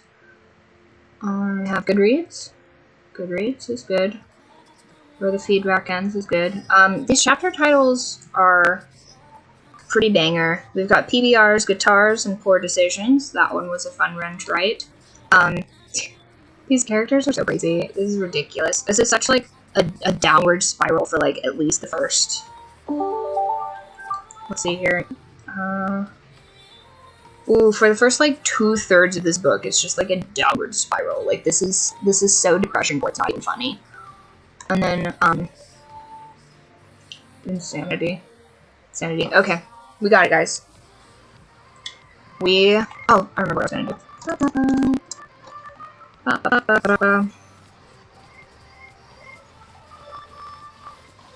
Okay.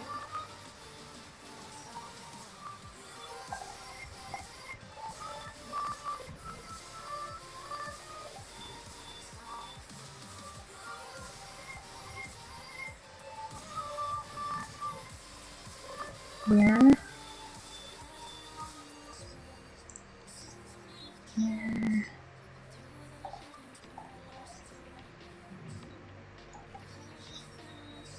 Oh, I see. Okay.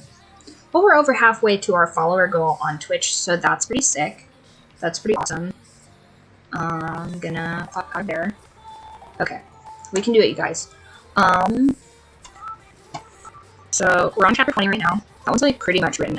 Here's the crazy part. I have all of these chapters storyboarded out, but because my brain knows that, like, I've pretty much reached the conclusion of the story in my brain, I'm not getting, like, the fun dopamine hit of, like, writing it initially because I've storyboarded it out. So I'm like, yeah, of course, the story's done. Bleh, now on to the next. But I need to, like, go through and finish editing this.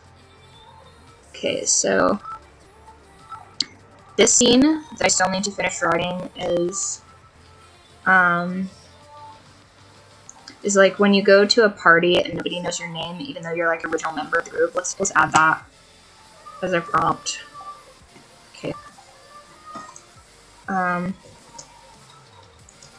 Have you ever been to a party where no one knows who you are, despite being an original member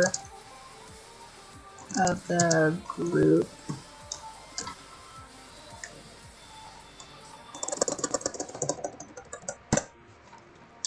Sad girl for memory unlocked.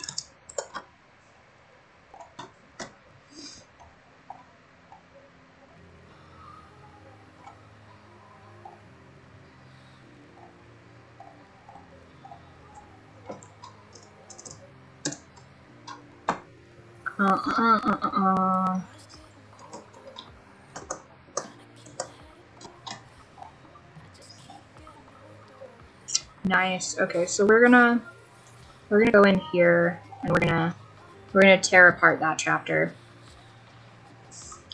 How do I emote only, follower only, slow mode, identity? Am I in Twitch? I'm in Twitch on that one. If I go to Streamlabs, will it show me all of the chat?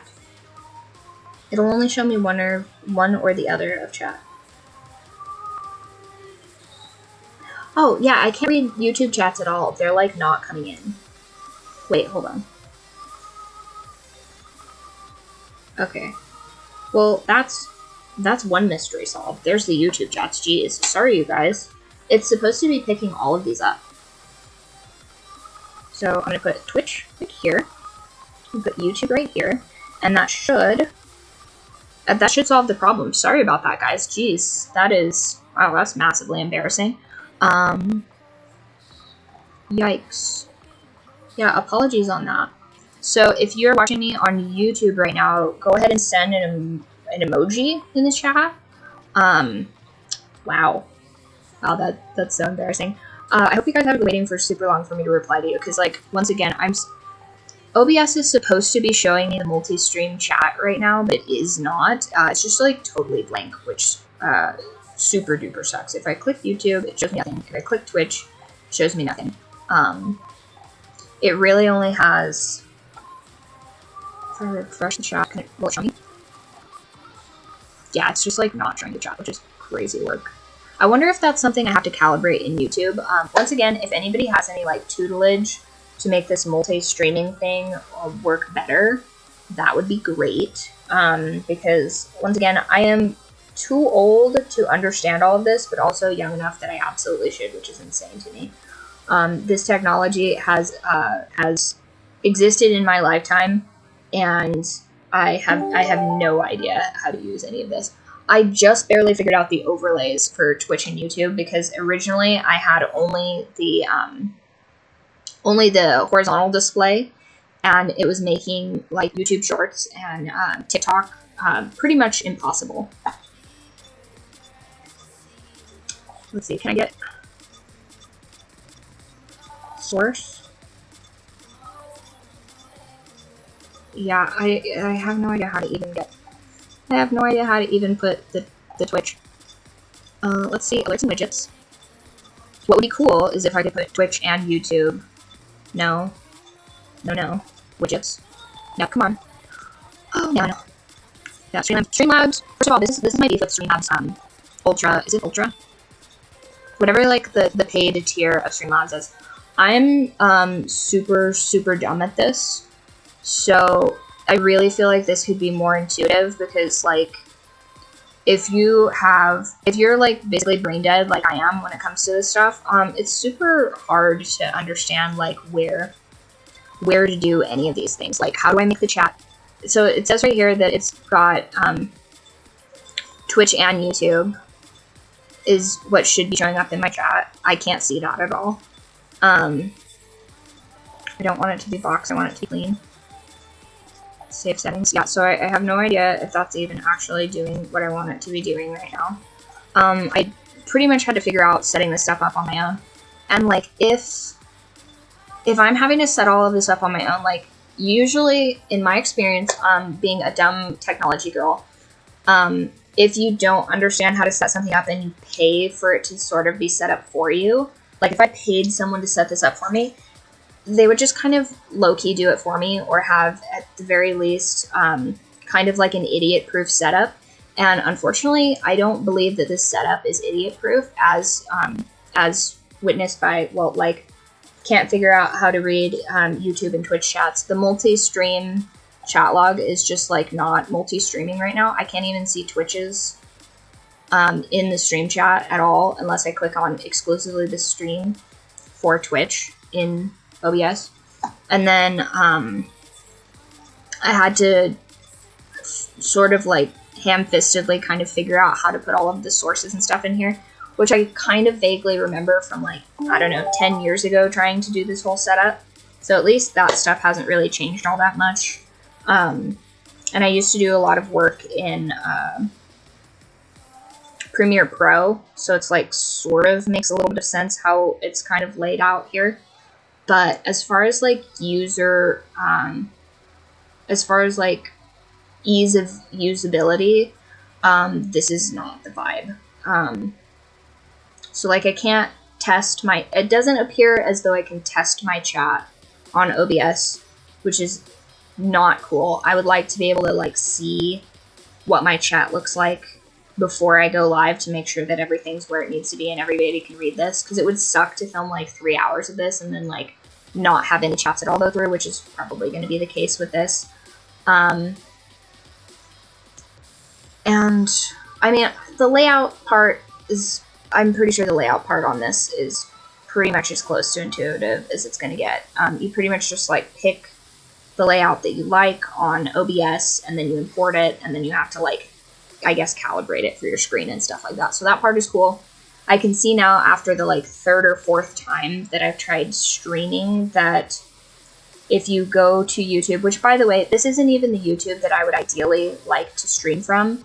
This is just the one that I have the most subscribers to. So if you subscribed to my YouTube, that's super kind of you, super sweet. But I am actually trying to stream exclusively from my author YouTube, which is at Byrd Flock Official, BYRDFLOCKOFFICIAL.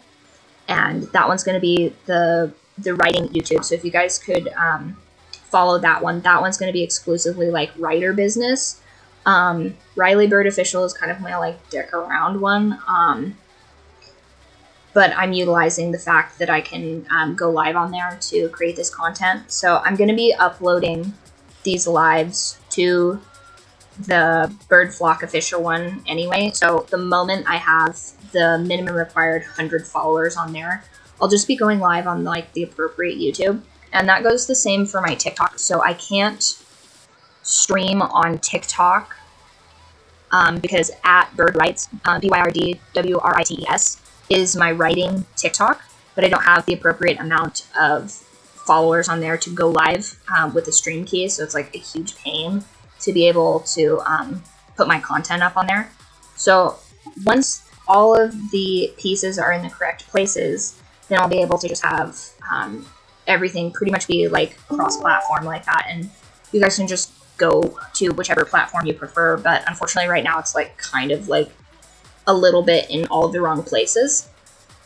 So it would be super handy if I had, like, a bunch of, like, bots to just follow those, but one, I don't even know if that's allowed, and two, I wouldn't even know how to go about doing that in the first place, as you can see from the lack of technological understanding in this stream.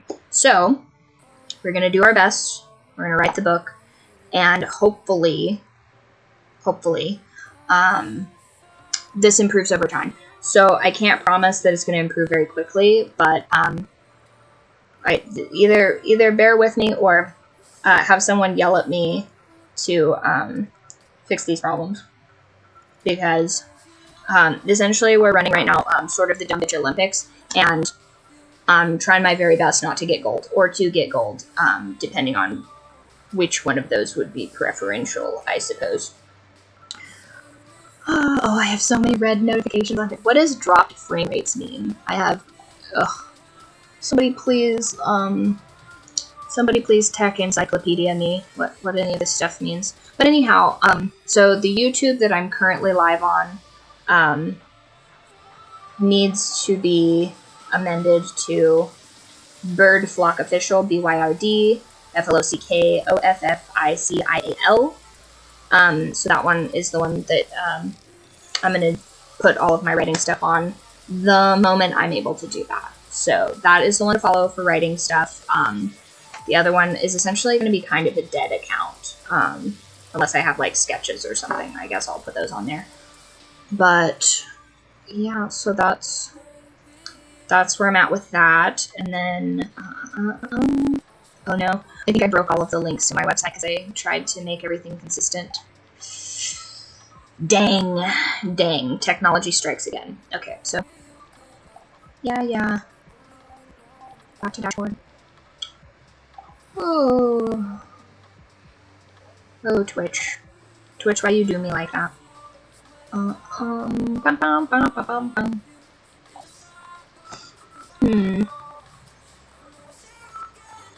that was nice.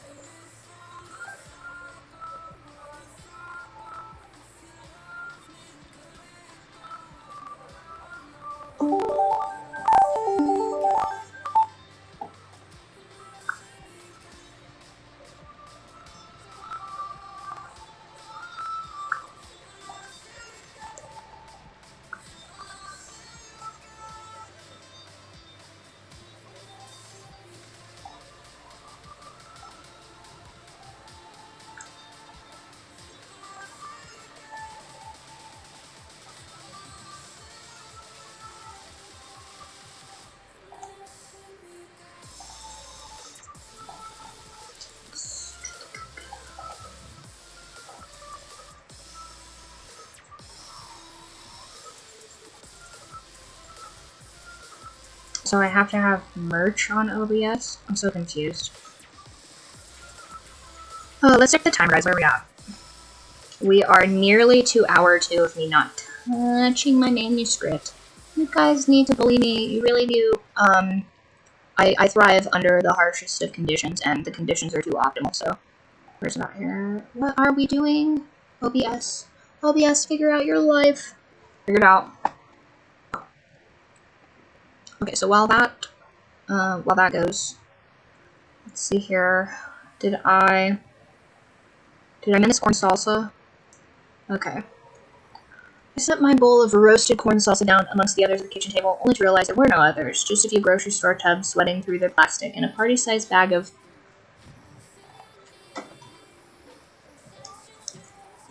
chips. Tortilla chips.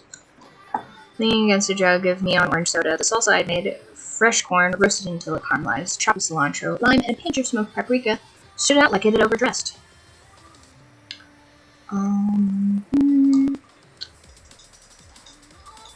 This needs to be folded, so I remember to okay. Please, dear God, make this seem palatable. Oh, it was close. That's... Oh, yeah, I was off by a letter. Oops. Okay. I'm greeted by another one of the partygoers, Jules, right? It's as if she's the only girl they talk about, and my hair is brunette, not black. She's pale as a ghost, just like Ashley, though at least Jules is the type to carry a parasol in the sun, so who knows her true complexion. Do we really look that similar? I couldn't help but compare it to gatherings I'd been to with Darius. He had this way of lighting up a room, like someone that had cracked a window and let the sun pour in. Even if you don't know anyone, Darius made you feel like you belonged, circling the room, pulling you into conversations, making space for everyone to shine. You left those nights feeling a little bit brighter just for having been near him. There was none of that here.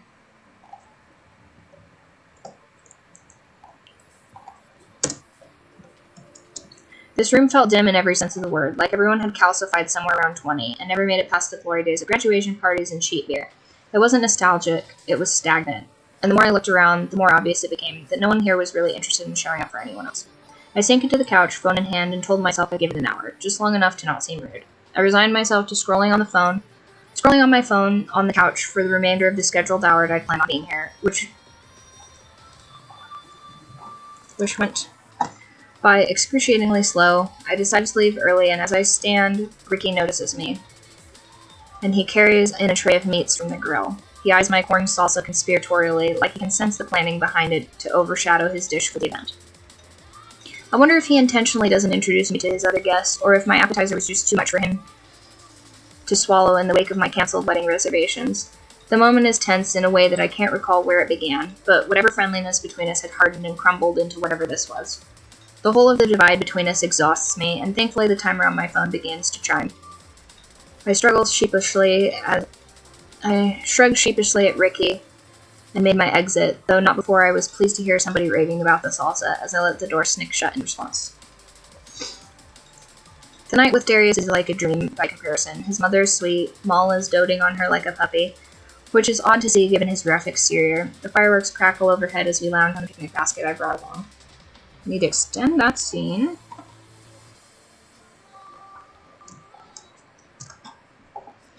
To emphasize the found family aspect of the relationship, where Ren feels more complete when Darius is around, which leads her to profound feelings of joy and lingering bouts of sadness as she recalls every other interaction she's had with her family and friends, becoming a depressing reminder of the loneliness that clings to her like mildew in a vacant house, drafty and damp from misuse.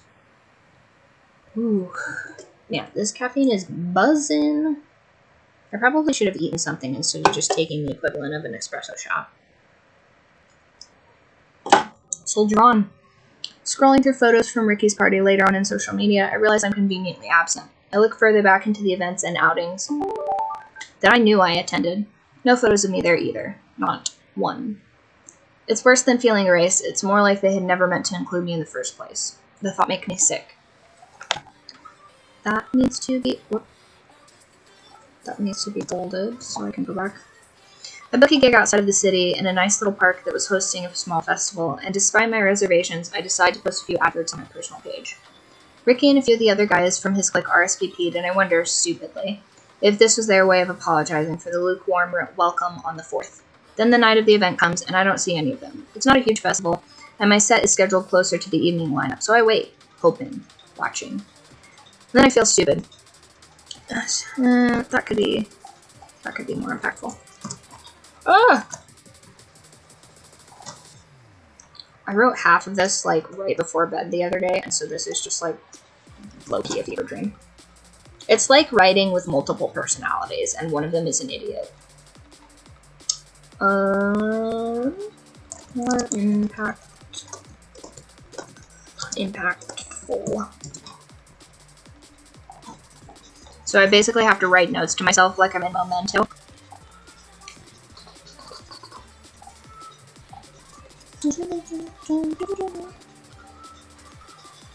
Okay. I also have a bunch of things open at once, which is not great for remembering where I'm supposed to be at. Okay. Stupid for thinking they'd show, stupid for thinking anything had changed. Ricky and I used to have conversations about things like this back when we lived together. I'd open up about my mom and how she iced me out of a lot of social gatherings in high school on some weird power trip.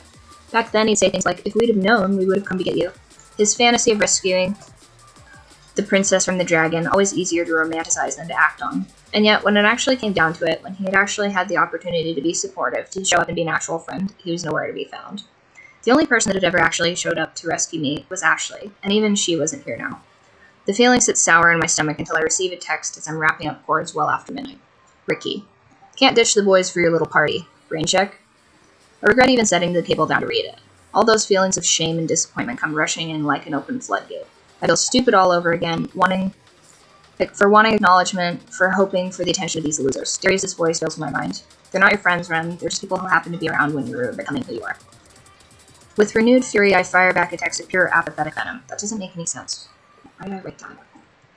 Bold. This doesn't make sense.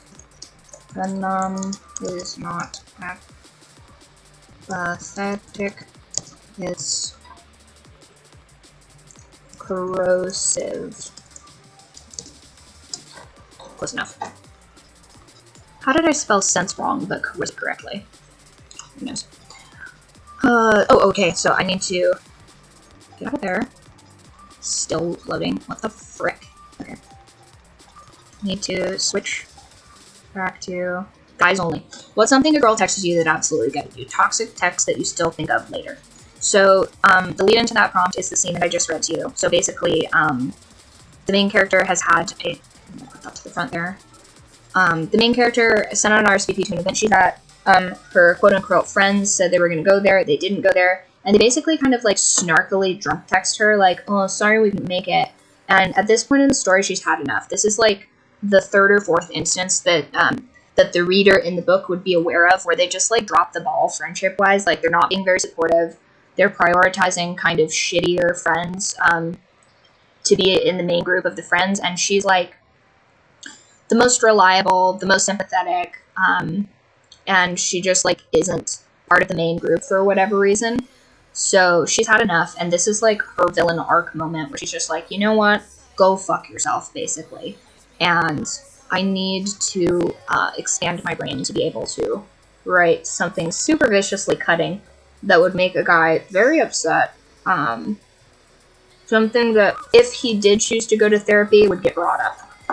Something he would think of for years. Like, anytime he thinks to himself, like, oh, such and such would like this, and then he thinks about this moment, and he's like, goes into either a rage or, like, spirals into a depression, and then everybody's like, what's wrong, dude? If they even ask. Which is kind of the whole concept here. So basically, this guy is prioritizing people that suck because they're easy to be around.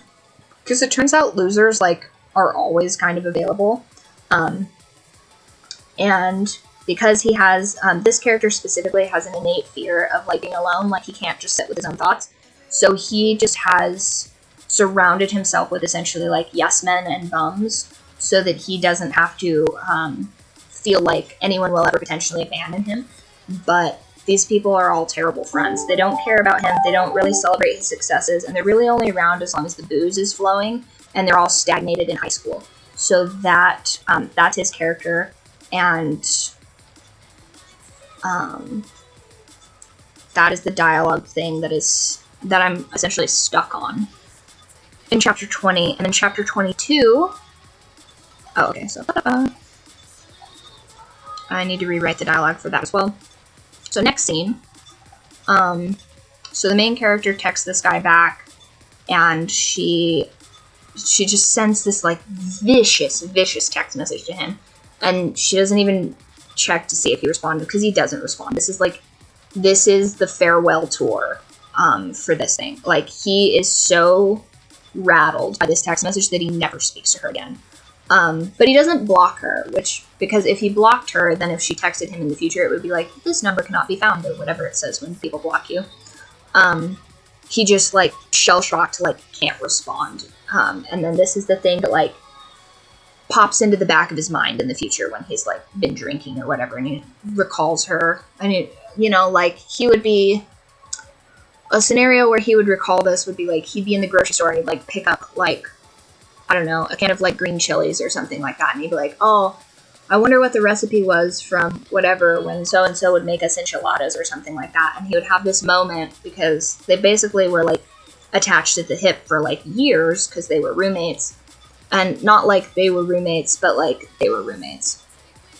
And so he spent, like, a lot of time with her, and he would be thinking, like, oh, you know, he would pick something up, or somebody would say, like, yo, how's blah, blah, blah, and it would just take him back to this moment and just either fill him with renewed fury or depression, because it's just, like, that was such a violent takedown that he's just like can't really process it.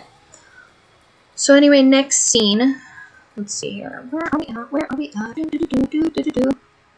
So that's the first scene that we need to do the dialogue for. If you guys help me out of this dialogue jam, I'm fully writing you into one of these romance novels. You're going to be a character in one of these romance novels. You're going to get to be maybe an extra, maybe a lead, who knows. that will be your reward for solving this. Or you could just be like, haha, I helped you write that book. If you chose to apply for the position of being my nemesis. So let's... Yes. I forgot why I even set this timer. I have no idea what I'm supposed to be doing every 3 minutes. Anyhow, back to here. Next scene. Okay, so the main character has to go meet with her mom for lunch. And her mom is this, like, horrible corporate baddie turned absolute shrew. And okay. For the first time in what felt like ages, my mom scheduled a meeting with me. Well, not a meeting per se, a lunch. Apparently she'd taken a job offer in another state and wanted to gloat. So being that she'd soon be thousands of miles away from me, rather than ignoring me from somewhere in the tri-state area, I figured I could begrudge her a few hours of my time for a farewell send-off. I'd already decided I wouldn't be visiting her once she left. In the few instances I cleared my schedule to spend time with her since moving back, I always ended up playing the role of a hostage, somehow rendered without a vehicle and forced to sit through her increasingly unhinged rants about how my father was better off dead and how he'd stolen her youth, and on ad nauseum. I was just 2 blocks from the cafe when my phone buzzed in my pocket like a live hand grenade. I answered to the sound of my mother's overtly lilting voice, too sweet, too false. She was already seated, clearly feigning humanity. She had this charming little game she liked to play, where she'd sometimes give me the wrong meeting time, 30 minutes off, early, and then call as if I was running late. I started arriving 15 minutes ahead of time to disarm that tactic, but even then she'd scold me for having nothing better to do than to wait around for her. Never mind that if I so much as attempted to decline her invitation, she'd leave a scorched earth voicemail about disrespect and abandonment. Luckily, I'd reached a point in my life where I no longer needed her signature to make a purchase or sign a lease. This behavior... I should just make this bigger instead of trying to struggle through reading this from super far away. I promise my eyes aren't bad. I'm just a little bit verbally dyslexic. Which, oh god, I probably wrote this in the wrong text again. Yeah, this is in Charter. I probably should have written this in this dyslexia font, which I just now noticed was a thing, and it would probably make it easier for me to not mess up these words. So, sorry for the popcorn reading moment. If any of you guys know what that is, it probably takes you back. Okay, there we go. Luckily, I'd reached a point in my life where I no longer needed her signature to make a purchase or sign a lease. This behavior was not something I intended to endure past this interaction. Hi, darling, I've been waiting. I ordered you a coffee. Of course she had. She knew full well I didn't drink coffee. Not even Ashley had managed to convert me. I preferred tea, but this was one of her favorite power trips, ordering me something I wouldn't like, and then performing offense when I didn't accept it with gratitude. Just left the parking garage, I said. How's Pilates? The line went quiet. Wrong dialogue option. Figures. I'm off Pilates, she said with eventuality, the word sharp. Javier decided to shack up with Cynthia. The slut. She hissed the word like it might infect the phone line and spoke in full volume. I rounded the corner. There she was, seated at the patio with her sunglasses perched like a crown. A wicked queen holding court. I would never last as an audiobook narrator. A wicked queen holding court, stirring her caramel latte like a potion. A modern-day witch, but not the kind whispered about in old fairy tales that stole away children. No. If only they knew she was far more interested in their husbands. I vaguely recalled Cynthia being another instructor, married too. Not that that was an issue. My mother had never once been bothered by the existence of a spouse. Suffice to say, her morals were flexible if they benefited her directly. After all, she'd already broken up. I should just let you guys read this, but the ARC reads for this aren't available until I finish the last 5 chapters and epilogue. And the moment I do that, you guys can read this book for free and just tear into me about it. But you guys have to, until then, you guys have to bully me into finishing these chapters. It is imperative that I meet my June deadline. And I think the firm deadline is June 20th, I think, for this book specifically. Excellent, it's Mr. Kitty. Mr. Kitty, did you do adventures? Here, one sec. No runs down. Yeah, I think the salmon in there is orange. And the rest are tuna fish. Oh no, it's Mr. Poison Taster. Mr. Poison Taster would like to. He's such a toad. Sorry. Brother, may I have your tuna fish? It's ridiculous. They're ridiculous. Well, I've been watching a lot of I've been watching a lot of historical dramas and apothecary diaries, and I'm starting to think that the cat's no Japanese, because now our chunkiest little orange cat has decided that he is the designated poison taster for his skinny twin brother. He is 13 pounds and he needs to be 10. He's naughty. So now he has an excuse to eat his brother's wet pate, which is super naughty, but very endearing and adorable. They're all going on a diet. Well, except for Fatty, who is unironically the skinniest cat we have. He is 11 pounds and he should be closer to 15. But he is persnickety and only likes salmon pate or very fancy tuna fish. Because of course he does. So,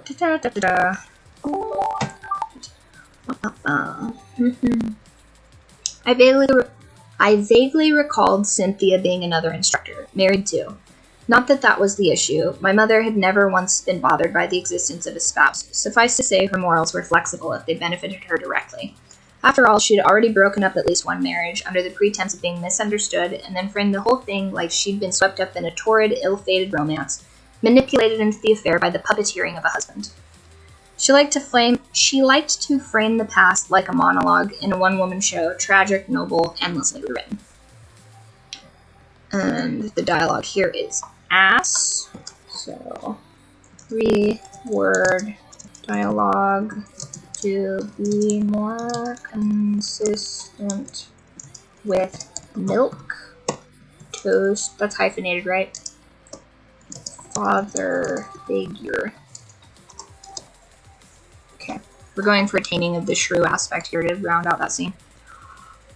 It was the one time in her life that her bluff had been called, and she'd never forgiven him for it. So basically, the mother, in like a BPD fit of nonsense, asks for a divorce from the milquetoast father figure in this scene, and he's like, "Yeah, sure, I'll sign the paperwork," and she's like, "What?" And it's like basically, I'm trying to conjure up sort of the image of like the Wizard of Oz, where the Wicked Witch gets like melted in a bunch of water, and she's like, "No, agreeing to the divorce settlement, my weakness." So I need to write that out. I don't know what the hell I was thinking when I write this. She's like a hateful shrew with Pilates arms. Like, I don't even know what that means. I've never been to a Pilates class in my life, but she seems like the kind of corporate baddie that would do Pilates. So I need to rewrite that. Anyway, it was the one time in her life that her bluff had been called, and she'd never forgiven him for it, or me for remembering it. From across the street, I caught sight of her, bracelets glinting, posture too perfect, latte steaming in her claw-tipped grip. Her mouth was pulled tight, caught somewhere between a sneer and a pout, seconds from a meltdown. The kind she'd later reframe as someone else's cruelty, the kind I'd be blamed for. And I wasn't about to repeat history. "You know what?" I said. "Do you have the time?" She sounded annoyed. "It's 2:07. Why?" I feigned surprise, crisp and theatrical. 2:07? And then I hung up. And then I hung up. Maybe it was childish, but I was past caring. I flipped off the notifications, slid my phone back into my bag, and sighed like someone shedding armor. My eyes landed on a mid-century cafe. A mid-century coffee house I'd missed in my anxious haste. The space looked soft, relaxing, in a faux corporate way. Crossing the threshold, I was met by a barista with space buns, a nose ring, and a genuinely kind face. I ordered a chai tea with pumpkin cold foam, and the first sip felt like a soul reboot. The hour was wrong, my rhythm was off, and my mother knew I wasn't a morning person, and had dragged me out into the sun, out of pure domination disguised as brunch. But in this moment, with cinnamon on my tongue, and the distance between us, I felt more like myself than I had in weeks. I drained my cup before I even reached the car and debated circling back when... Ashley? The name burst unbidden into my mind. My body locked. My hands tightened around the cup. Across the street, a silhouette, just familiar enough to break me open. I couldn't see her face. I didn't need to. The blood had already left mine. My hands fumbled with the cup, trying to toss it into the trash next to the railing, but I missed. My body, acting without permission, followed. The railing was low, decorative, meant to keep foot traffic off the landscaping, not built for stability, not built for moments like this. I fell. The landing was sharp, sudden. The pain hit first, sharp, white-hot, all through the base of my hand, but it wasn't until I rolled to my side and looked up that the real ache settled in. It wasn't Ashley. Of course she wasn't. The woman who'd broken my bones without even touching me was older, shorter, with a different posture and a purse that Ashley would never be caught dead wearing. I stared at her long enough to feel stupid, long enough to feel everything. She didn't even notice me, because why would she? I lay there a moment longer than I should have, letting the embarrassment bloom under pain. It was worse than the fall. Not that it wasn't Ashley. I'd already had that moment 100 times. No, what gutted me was the part of me still wanted it to be her, desperately. Pathetically. Even after all this time, after all the silence. Even now, laying on the ground with my wrists swelling and dignity cracked in half, I was still looking for her. The urgent care was the color of dry toast. Every surface either laminated or scrubbed sterile. It reminded me of those sepia-toned photographs of old asylums, and I started to wonder if I was headed for a padded room as I filled out the intake form with my non-dominant hand. The doctor was fine, polite, slightly rushed. He pressed on the joint and winced on my behalf. Well, he said, peeling off the glove, it looks like you have a distal radius fracture. Nothing too complicated, but you'll be in a cast for about 3 months. I nodded like I understood, like I wasn't already panicking about how this was going to affect my only stream of income, which unfortunately relied heavily on that very specific and suddenly useless hand. It'll be resin, so no worries about water damage, he added, trying to keep the tone light. You can still go swimming or hit the beach, no reason to miss out on the season. You'll barely have to think about it. I smiled, but it didn't reach my eyes. He smiled back as if we were sharing some quirky summer injury moment. No need to avoid the pool or the beach. Go enjoy the season with your friends. I felt my face drop, and hoped he wasn't too absorbed in typing notes to notice. I hoped he couldn't see how lonely I was. No idea I hadn't been invited to either of those things in years. And with the way the year was going, I doubted I ever would be. And then chapter 22. So that one's pretty much done. It's so hot in here.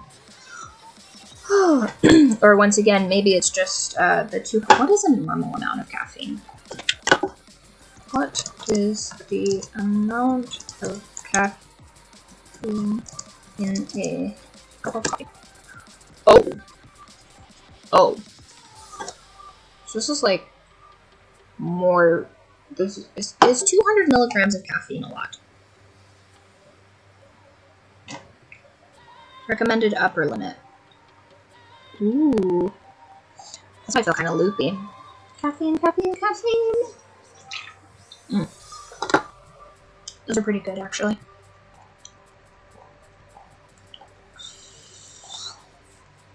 That explains why my resting heart rate is like 95 right now, though. Not great.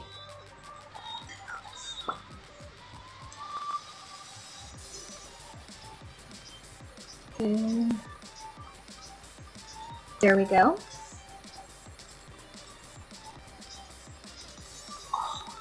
My neck is tight. Okay. So now we're on chapter... That one's probably that's a good one to have right now. Chapter 21. Place to land. Maybe I didn't trust Easy, but when someone handed me a parachute, I finally started thinking more than just the fall. When I broke my wrist, Darius swooped in to dote on me. He helped me set up my phone with voice commands so that I could text him if I needed anything while he was out. And he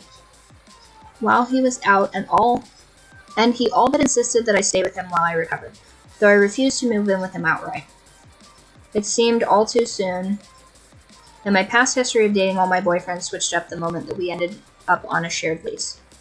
I liked the freedom of my own place, albeit stubbornly with my rent hike and the potential eviction if I couldn't figure out my money in the next few weeks. What's our storyboard here? 2 paragraphs. I wrote 2 paragraphs of storyboard for this, but I wrote, like, basically its own chapter of itself. You know what? It's fine. It's fine. It shows me that I wrote... Oh, it shows me when I wrote these. Oh, man. That's starting to make a lot more sense. I wrote that at 2:11 in the morning. That's crazy. Okay. Okay. What about chapter 22? Okay. Character progression. Chapter 23. That one's fun. A girl from work breaks up with her toxic ex. She vents to Ren, and it takes her in a trip down memory lane. Flashback episode. Nice. Oh, man. I need to write the flashback. Okay, so remember earlier when I was talking about how I need to go back to chapter 3, which is already perfectly written, and put... how long is this chapter? I was averaging about 3,000 words a chapter, I think.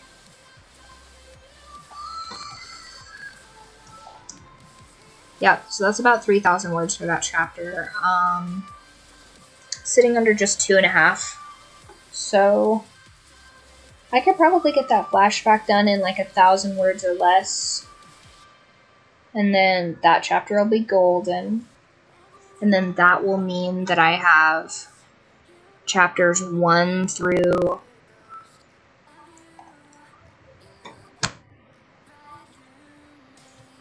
16, 17, chapters 1 through...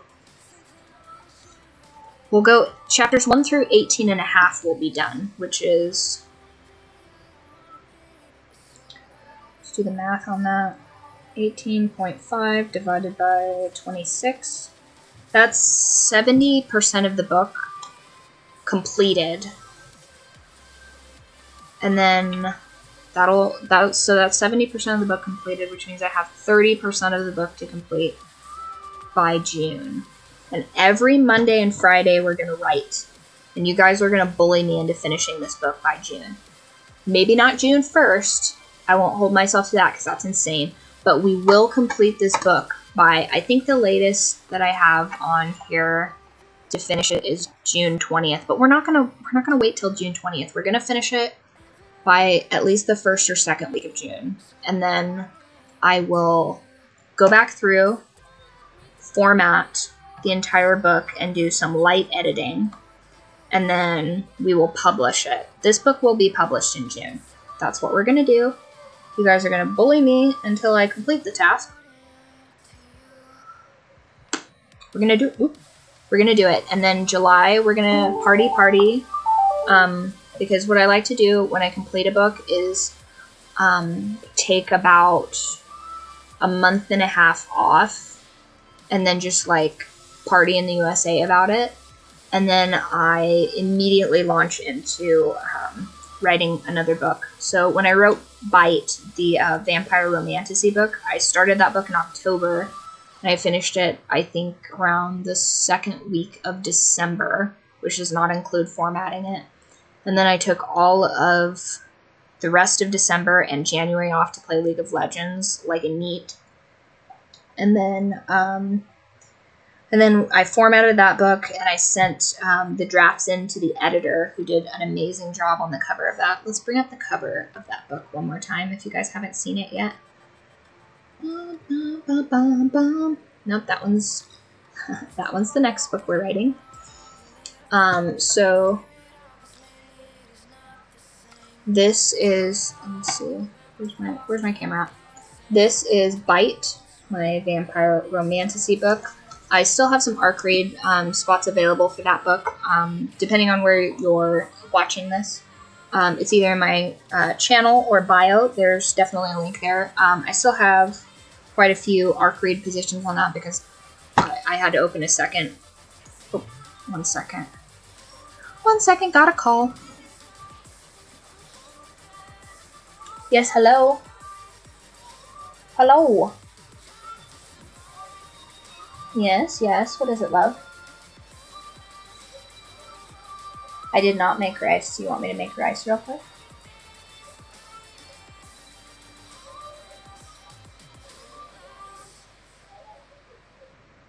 Yes. Detective Snarf is on the case.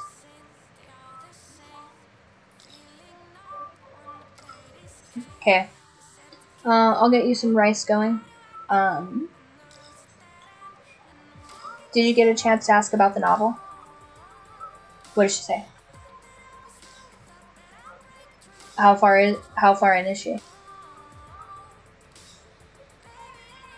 Hell yeah. Yeah, it is a big book, but it's not a big book. So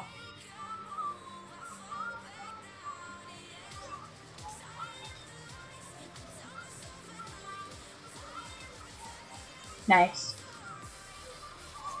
Yeah, everybody says it's good, but nobody tells me the parts of it that suck. There's gotta be parts of that book that suck.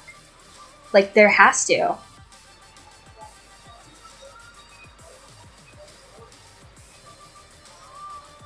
Editors are so stingy. Like, they keep everything so close to the vest. Like, I wish more people did,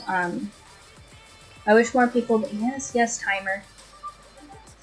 I wish more people did, like, progressive reports, like, tell me the first fifth of the book, and then, 2/5 and then 3/5 or whatever. Yeah, but editors don't even do that stuff. Like, they do it all in one go now, too. It's the weirdest job ever. Okay. Well, I will start a pot of rice while Mr. Kitty monitors the stream. Okay. Love you too. Bye.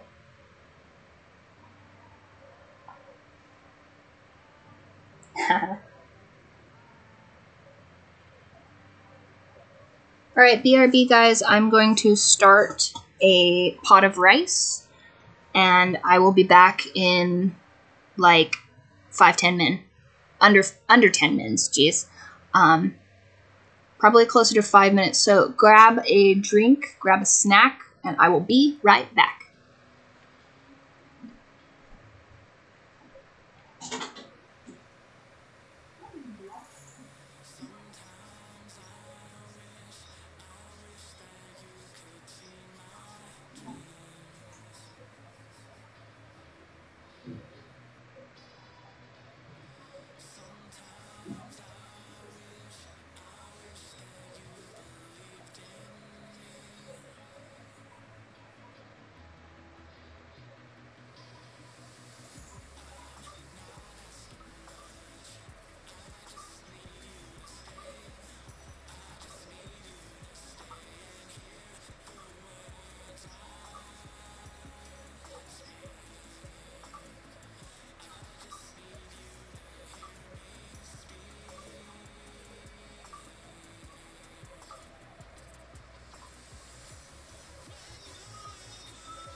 Hello, hello, welcome back.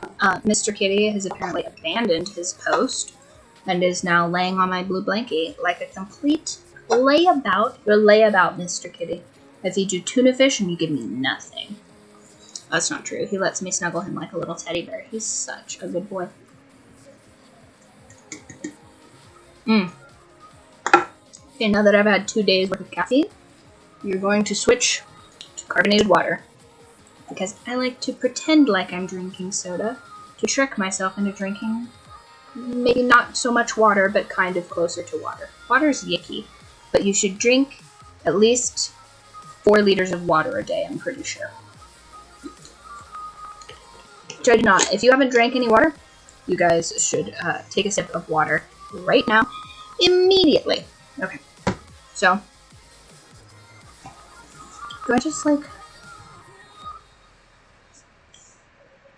have no?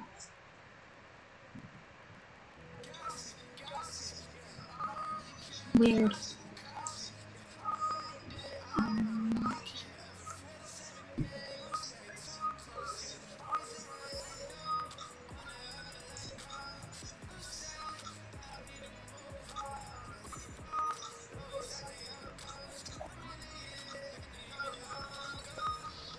There we go. I feel like there's like more than a 5-minute delay on the YouTube. I wonder if I can fix that. Hold on.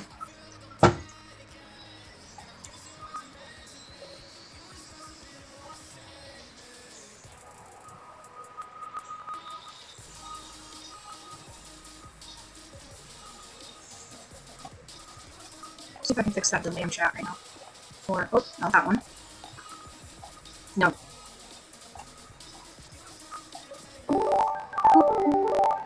Okay. In YouTube. Oh man. My computer is so hot right now. Settings. Playback and performance. Advanced settings. Move channel to your Google account or a different brand account. You can move your channel to your Google account or to a different brand account. What? What does that mean?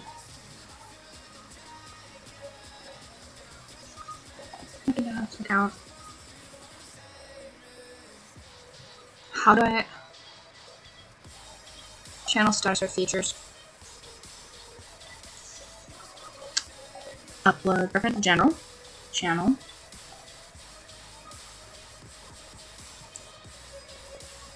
Basic info. Permissions. Can close. Where? Content. Live. Settings. Is there no way to like change the settings for lives, like so that it's not massively delayed? Is that not a thing? Or are lives just always behind? Then how do you get your real-time chats? So how to get YouTube and Twitch chats at the same time? You have both each and you can choose simultaneous.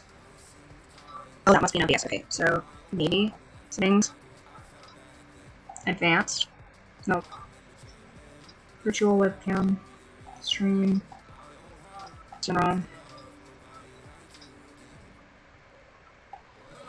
I feel like this is a support problem. YouTube chat.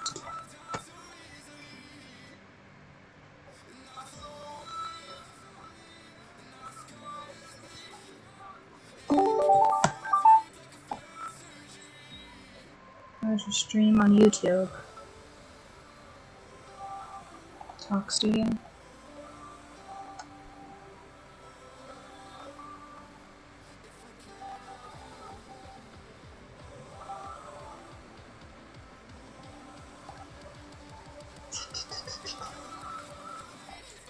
And Twitch.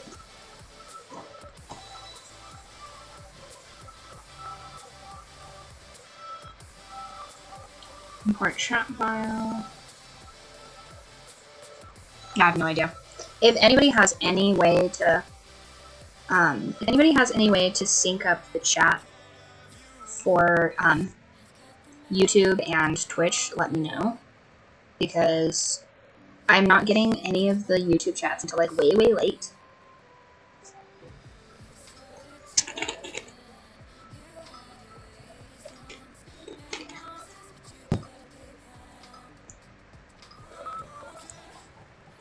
Crash recording.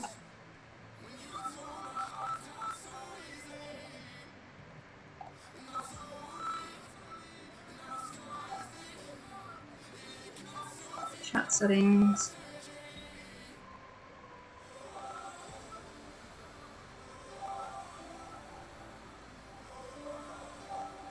Notifications. That's crazy. Yeah, I really wish OBS and Streamlabs were kind of like idiot-proof, but living proof that they are not right here, because I still have yet to figure out how to do a lot of this stuff. It seems to me that I should be able to just click multi-stream right here and be able to see all of the things that you guys are sending, but it's just like not. Share stream link. Yeah, I don't. So I think there's like a huge delay on the YouTube chats, and I still don't know how to fix that. So I am working on it. I am working on fixing that. You know, where did we end off? Where did we end off? So, have you ever been to a birthday party where one of the children won't stop screaming because he's just a little attention and he's gonna grow up to be a... I can't remember how that Will sounds.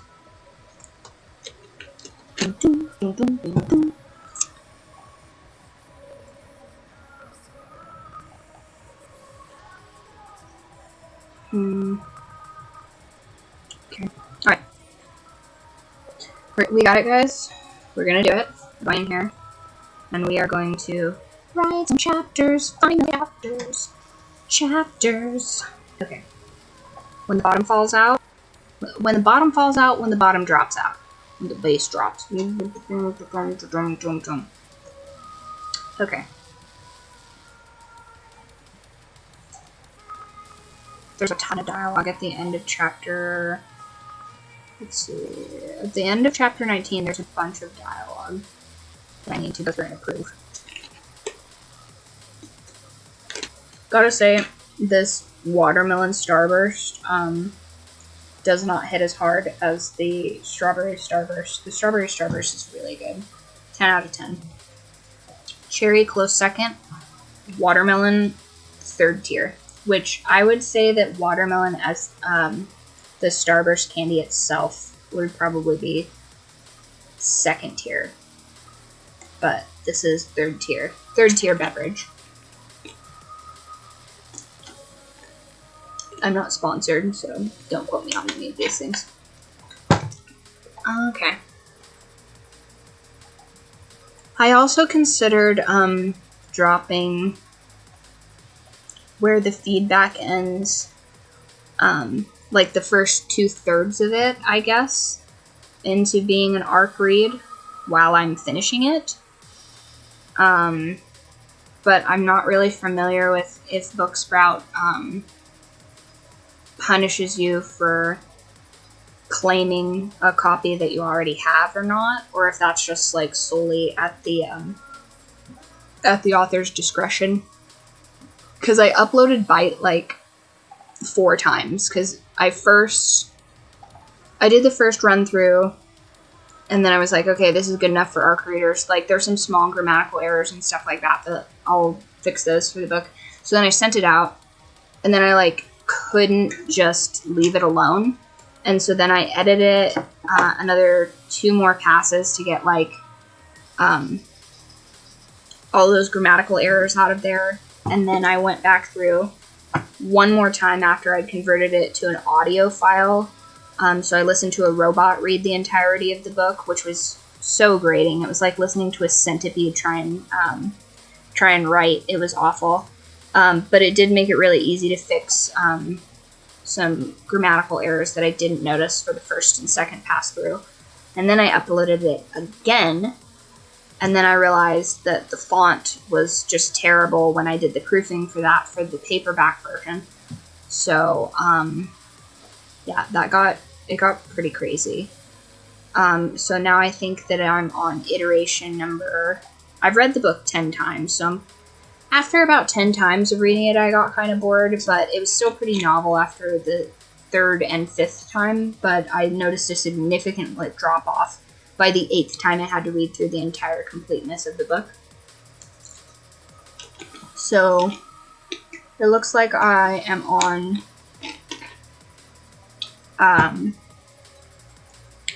number 11 for Bite. That's the 11th draft of Bite that is the official draft now. And that I finally went back through and switched it to Times New Roman, which should play better in the proofs. But I'm waiting for my 2 editors to get back to me on finalizing the chapter placements, and then that'll it's available for pre-order right now on Amazon, and then I'll probably also make author copies available on my website. And I'm trying to figure out if there's a way for me to have signed author copies on my website, or if I have to order them, sign them, and then ship them out myself, which I'm not opposed to doing, but I do need to figure out how exactly I'm going to do that. I'm not very familiar with shipping. I've only done drop shipping for companies before. I've never actually had to deal with the logistics of it physically myself, but my brother-in-law's super good at that, so once I get the approved proofs back, and those are correct and in order, then I will look into first available signed author copies will get to be first round draft picks for my ARC readers, because they really did help a ton with getting this novel published and getting me to write 100,000 words plus, because now we're at, I think, 180,000 words between all of the novels I've got going right now. So that has been excellent. Cute. Oh, sleepy Orange Boy. Such a sleepy boy. Yeah. I don't know why you guys are so sleepy. You did basically nothing but watch me struggle all day. You guys are naughty. I can't wait to reward them with little bits of goat milk in the morning. That's gonna be so nice. Oh yeah, I guess I haven't told you guys in a minute. I have a book club on Goodreads. And if you guys are book inclined and want to read fantasy novels with me, fantasy novels, romantasy novels, thrillers, I'm also open to. Let me open up my camera here so I can see. Let me try that again. I didn't realize it was plugged in. So I have the Byrd Flock book club on Goodreads. You guys are welcome to join that. Totally free, and we will read books together on there. I also plan to put some war drops of my novels on there as well. And right now I'm trying to write Where the Feedback Ends, which the first novel, my debut novel, is Bite. It is the first of 3 books so far in the Born in the Eternal series, and that one is available for pre-order on Amazon. I also have ARC Reader spots still available for that in either my bio or channel, wherever you guys are watching this from. There we go. And so I have ARC Readers available for that. The second book I am nearly finished with the publishing process on is Where the Feedback Ends. I have another 5 chapters to finish writing on this. And every Monday and Friday until the beginning of June, you guys can hop on here and bully me until I complete that, so that I can then release the ARC Reader availability for you guys, so you guys can read that book totally for free. You don't have to buy it, you just have to leave me a review. Good, bad, otherwise, if you want to be my nemesis and say this book sucks, I'm totally fine with that, because then that leaves me room for improvement, which I love. I love being able to optimize systems. This is not optimized, so that presents a challenge for me, which I welcome. So if you guys want to read that book for free, bully me. I give you full permission to bully me to get that book out by June. And the very hard deadline for that is June 20th, but we're not going to wait till June 20th. We're going to get it written in the first 2 weeks of June for sure. And then the 3rd and 4th week of June, I will be formatting that to, because the formatting on that's going to be super easy for me. Barely an inconvenience. So I'll get that finished, and then that'll be available for ARC reads. So you guys can read it totally for free. It is basically If Great Gatsby Met Nana, which if you guys are intellectuals, you will know both of those books. But if you don't, The Great Gatsby is a literary fiction novel by Scott Fitzgerald that I was obsessed with as a teen young adult. Read it like 6 times, loved it, fantastic. And then Nana is something that I recently got into. It is a manga/anime series, and it's about these 2 girls that are obsessed with each other. One of the girls is kind of like a black cat moth chick vibes, and the other chick is kind of like golden retriever girl, obsessed with boys, girly girl vibes, and it really resonated with me, and I was like, oh, we're gonna book about these things. And it's been really fun to write. It's basically about getting ghosted in a friendship and how you can spiral out from that, and it's been really cool to write, and I can't wait to finish it and for you guys to be able to read it. That's going to be really cool. And then the moment I finish that book, July, we're going to just party, and that'll be our reward. And then we'll jump right back into book 2, either book 2 of the Born in the Eternal series, Thirst, which is going to be a white-haired psychopath and a villainess, so that's going to be book 2. That's really fun. I've got quite a bit of storyboarding done on that book. And then I'm also working on a billionaire romance/found family book called Moon and Marble, which my art creators are trying to bully me into making that at least a duet novel, or 2 novels, one from the female main character's point of view and one from the male main character's point of view, which will be a spicier version. Because the first, the female main character is going to be a little bit more wholesome, with more of a slow burn romance kind of aspect to it. Whereas if I get fully bullied into it, the second book will be more of a like spicy like male yearning book. And the tentative cover right now, because I have to have a space folder cover at the very least of these, so that I can switch back and forth through these at like 2 in the morning when I'm trying to edit. So this is the tentative cover for the billionaire romance book that I will be working on as part of my next project. I did try and float a blonde main character, but that got vetoed immediately, so I promise I don't have something that had so much caffeine today, you guys. I have had very little of any real food, and I have been running almost exclusively on caffeine. Not intentionally. It's just, these are delicious. These are delicious, and I needed energy. I didn't get to sleep until probably about 8 o'clock in the morning, and my usual bedtime's around like 4 a.m. to 6 a.m., but these stories possess me, and they won't let me sleep until I've written down all of my notes, and it is quite an exhaustive process. Also, our naughty orange boy cats decided to take my entire side of the bed and essentially kind of push me off of the bed, which is insane. They combined weigh about 30 pounds, and they bully me constantly, but I love them to pieces.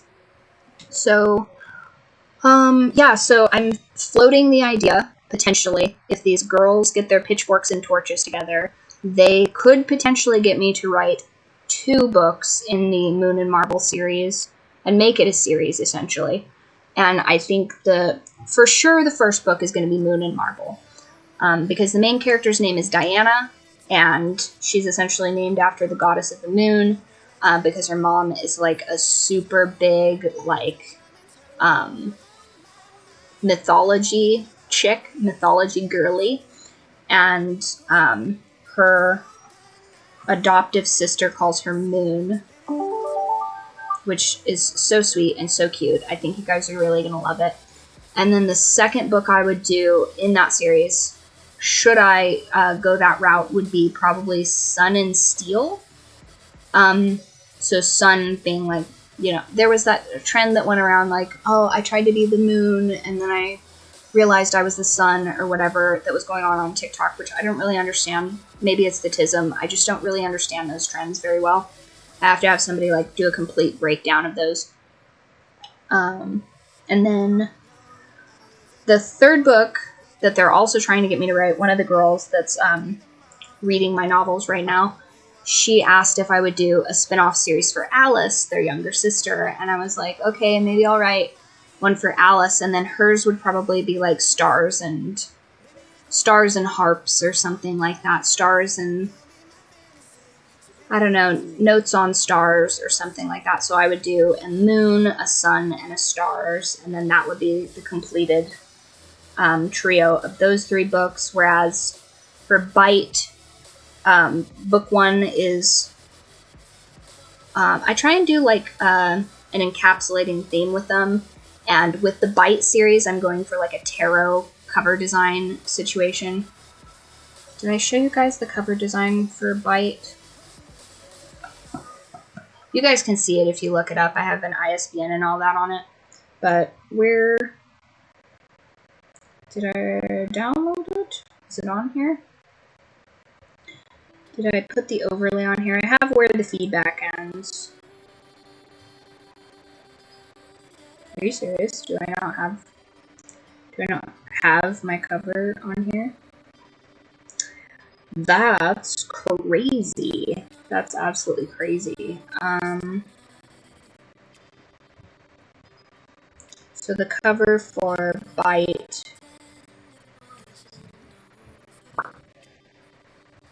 Come on. Don't mess up my formatting, you witch.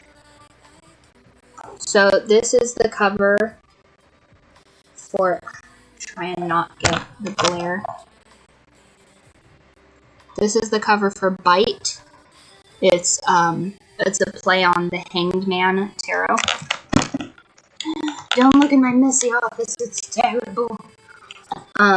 So the second book, Thirst, is going to be a rendition of the moon, and then the third book is going to have a hot Slavic daddy on the cover on a throne with a crown, and that one is going to be the emperor. So that's going to be the 3-book compendium on that one, and I am also working on potentially doing a prequel of that same character, like 100 years earlier or something like that, and then that'll like essentially be that series' Nightmare of the Wolf, as it were, where you go back and you see more monsters and more of how like the world used to be, and it's like such a juxtaposition from how it is now. There's a very scant amount of monsters and a very scant amount of magic, and that is something I could be bullied into in the future. I could very easily see that. And then I'm also working on potentially doing a spooky short story series, because I have a lot of those sort of building up, but they don't really have the legs that the current projects have on them. And I'm noticing now that I also have a Vegas romance, like a little short novella that I could write on that. But I have short story horror that is Plants That Eat People. That's iStalk. And that one I'm still working on expanding the universe for that, so that could be like a very short like sci-fi horror series. And then I have another horror series called The Grievance, which I would like to turn into potentially a graphic novel, which I lack the talent to do so on that. But these stories essentially possess me, and they hold so much power over me until I finally get this written.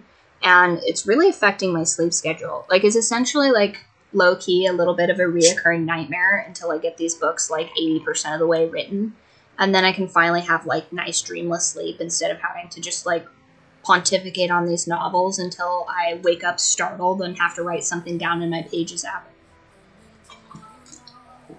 Does anybody else get that when they write, or is that a specific curse that I've acquired? So, and today's been really productive, guys. You have been very lax in bullying me into writing any of these chapters, but I feel like this is the first just chatting that I've tried out. Last time I was trying to do V-Rising and do this, but I'm too chaotic to play video games and to write right now. But I think that as we sort of like cross some of these projects off the board, it'll become easier and easier. And maybe we'll just play video games like I did the first time, where I write the book, send the book out for editing and or publishing, and then we just like game for like a whole month straight, and I just tell you about all the cool stuff we did, and then we can just like relax with some cozy vampire game. Or I'm really loving the idea.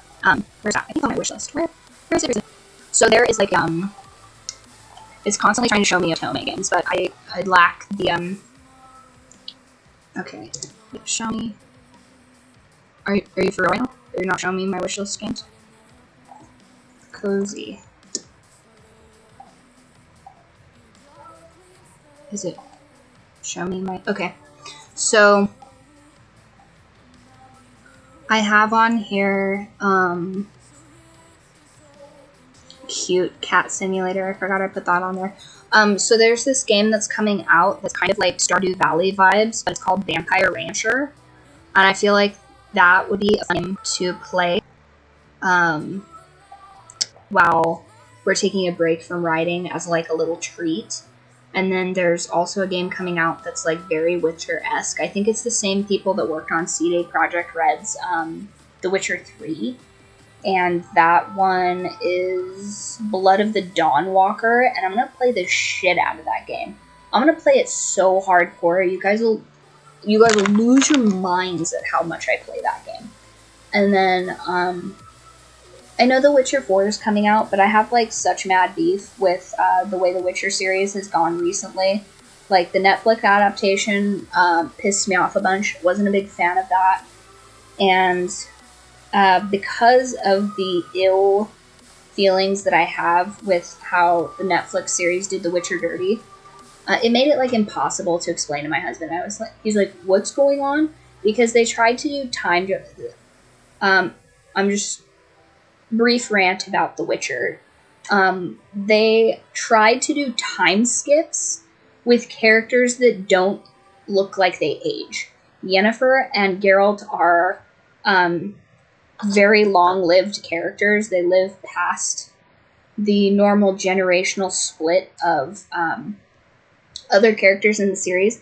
So when you're time jumping, and in one scene, the king is a child, and in the next scene, the king is an adult, but the main character and the main love interest don't look fundamentally different, you're going to confuse a lot of the casual viewers of the show, unless you're, like, making a point to say, you know, Velska, 18, blah, blah, blah, blah.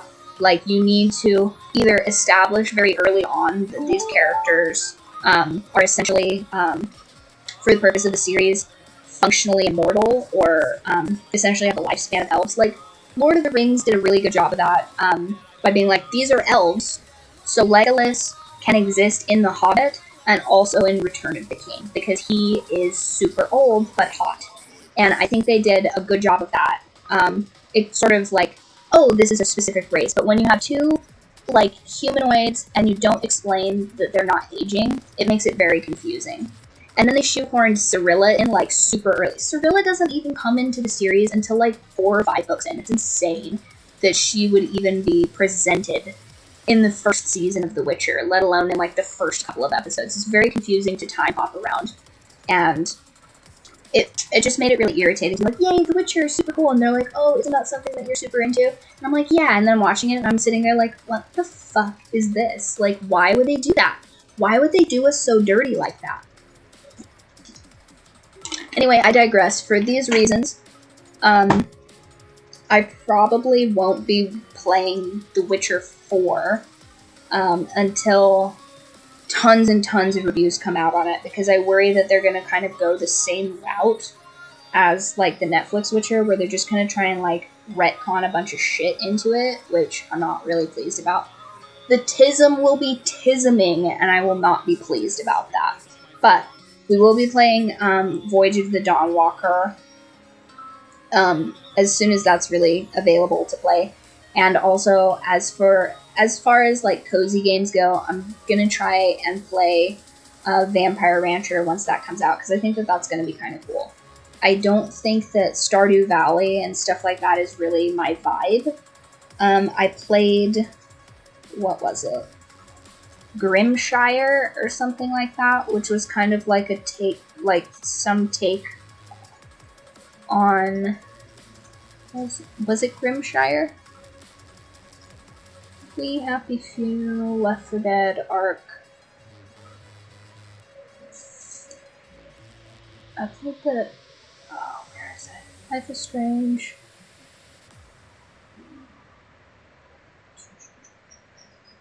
I want to say it was just Grimshire.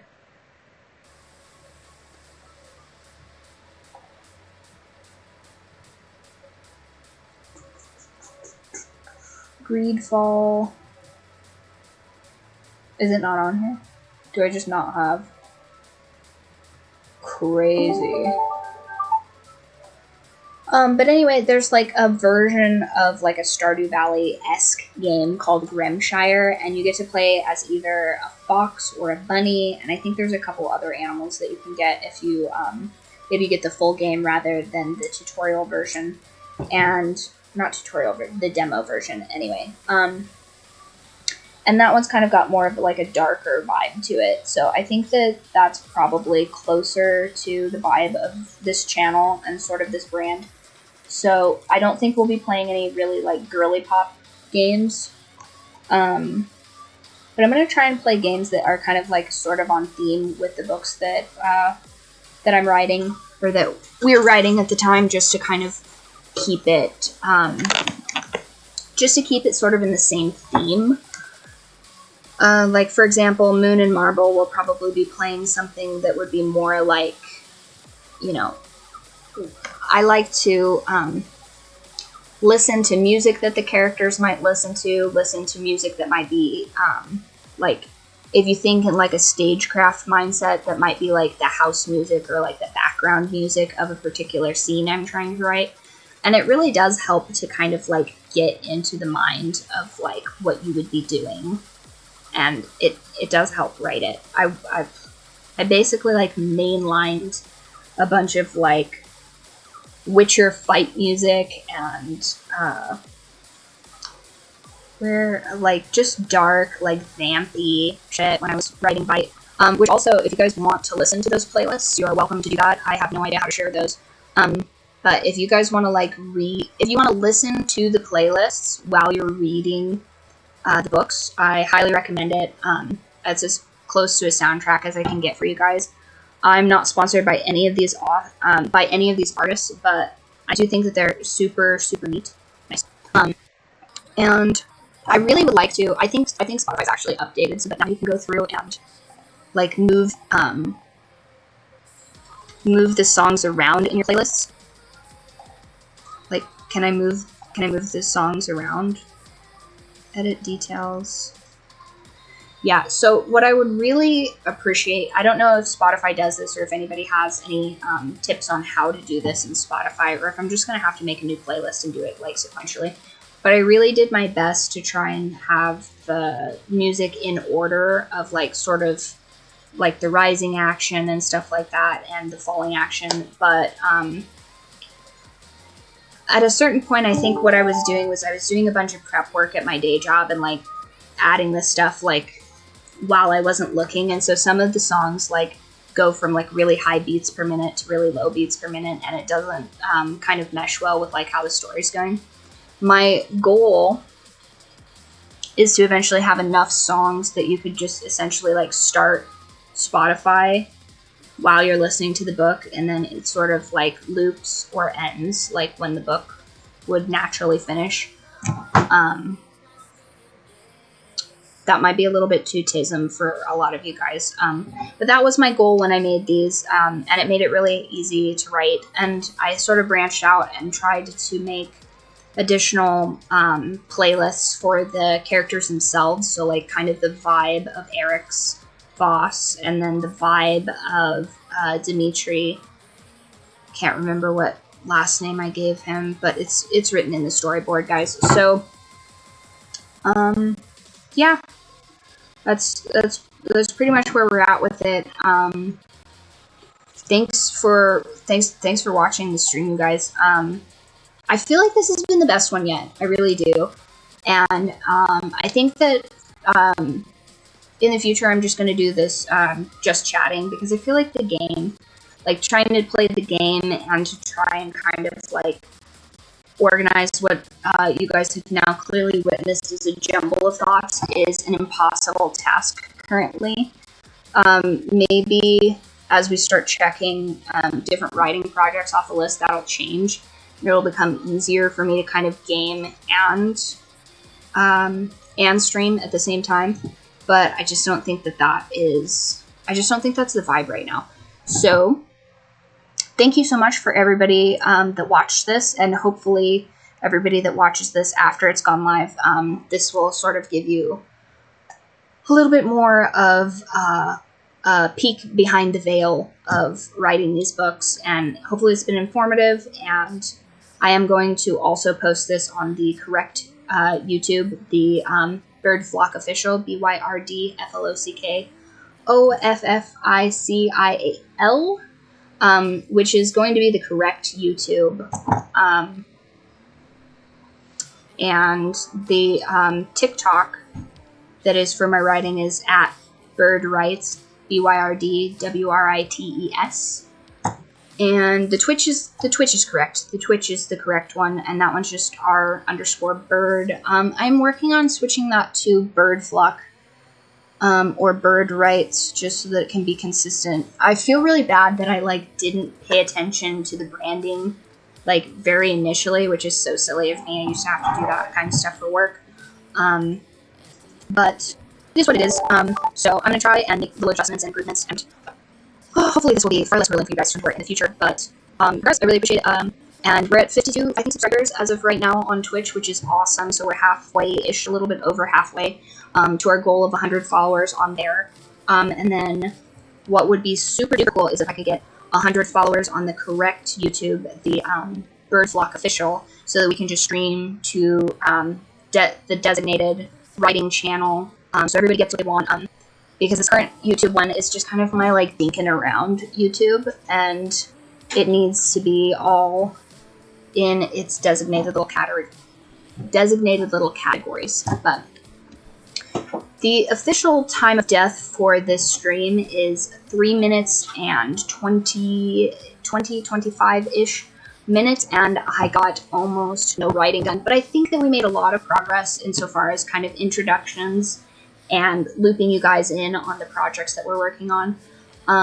If anybody has any tips on fixing the chat problem where I'm not able to see Twitch and YouTube, and I can't see that it's being recorded on OBS currently, just the native OBS. I'm not seeing it on here. If anybody has any streaming tips, I'm all ears. I have no idea how to do this, so I'm just kind of winging it. Which doesn't seem like the ideal strategy, but I really feel like I should do some sort of send-off, but I have no idea what would be helpful for that. I didn't script hardly any of this, but I will be adding to, I think the prompts were really helpful. I think that is something that I'm going to expand on, and I'll have prompts for each of the books that we're writing on, and kind of because I can't figure out alerts, so this was kind of my solution to that. But thank you everyone, and I will be back. What day is today? Today is Monday. I'll be back on Friday. Saturday I have an event that I'm going to, so maybe I'll try and get you guys some behind the scenes footage of that. And yeah, so thank you everybody that watched, and everybody that will watch. Thank you so much. And once again, if you guys want to ARC read any of my books for free, I have links in my channel or on my bio, wherever you're at, whatever system that uses. So this has been R_Byrd, and I write, and good night.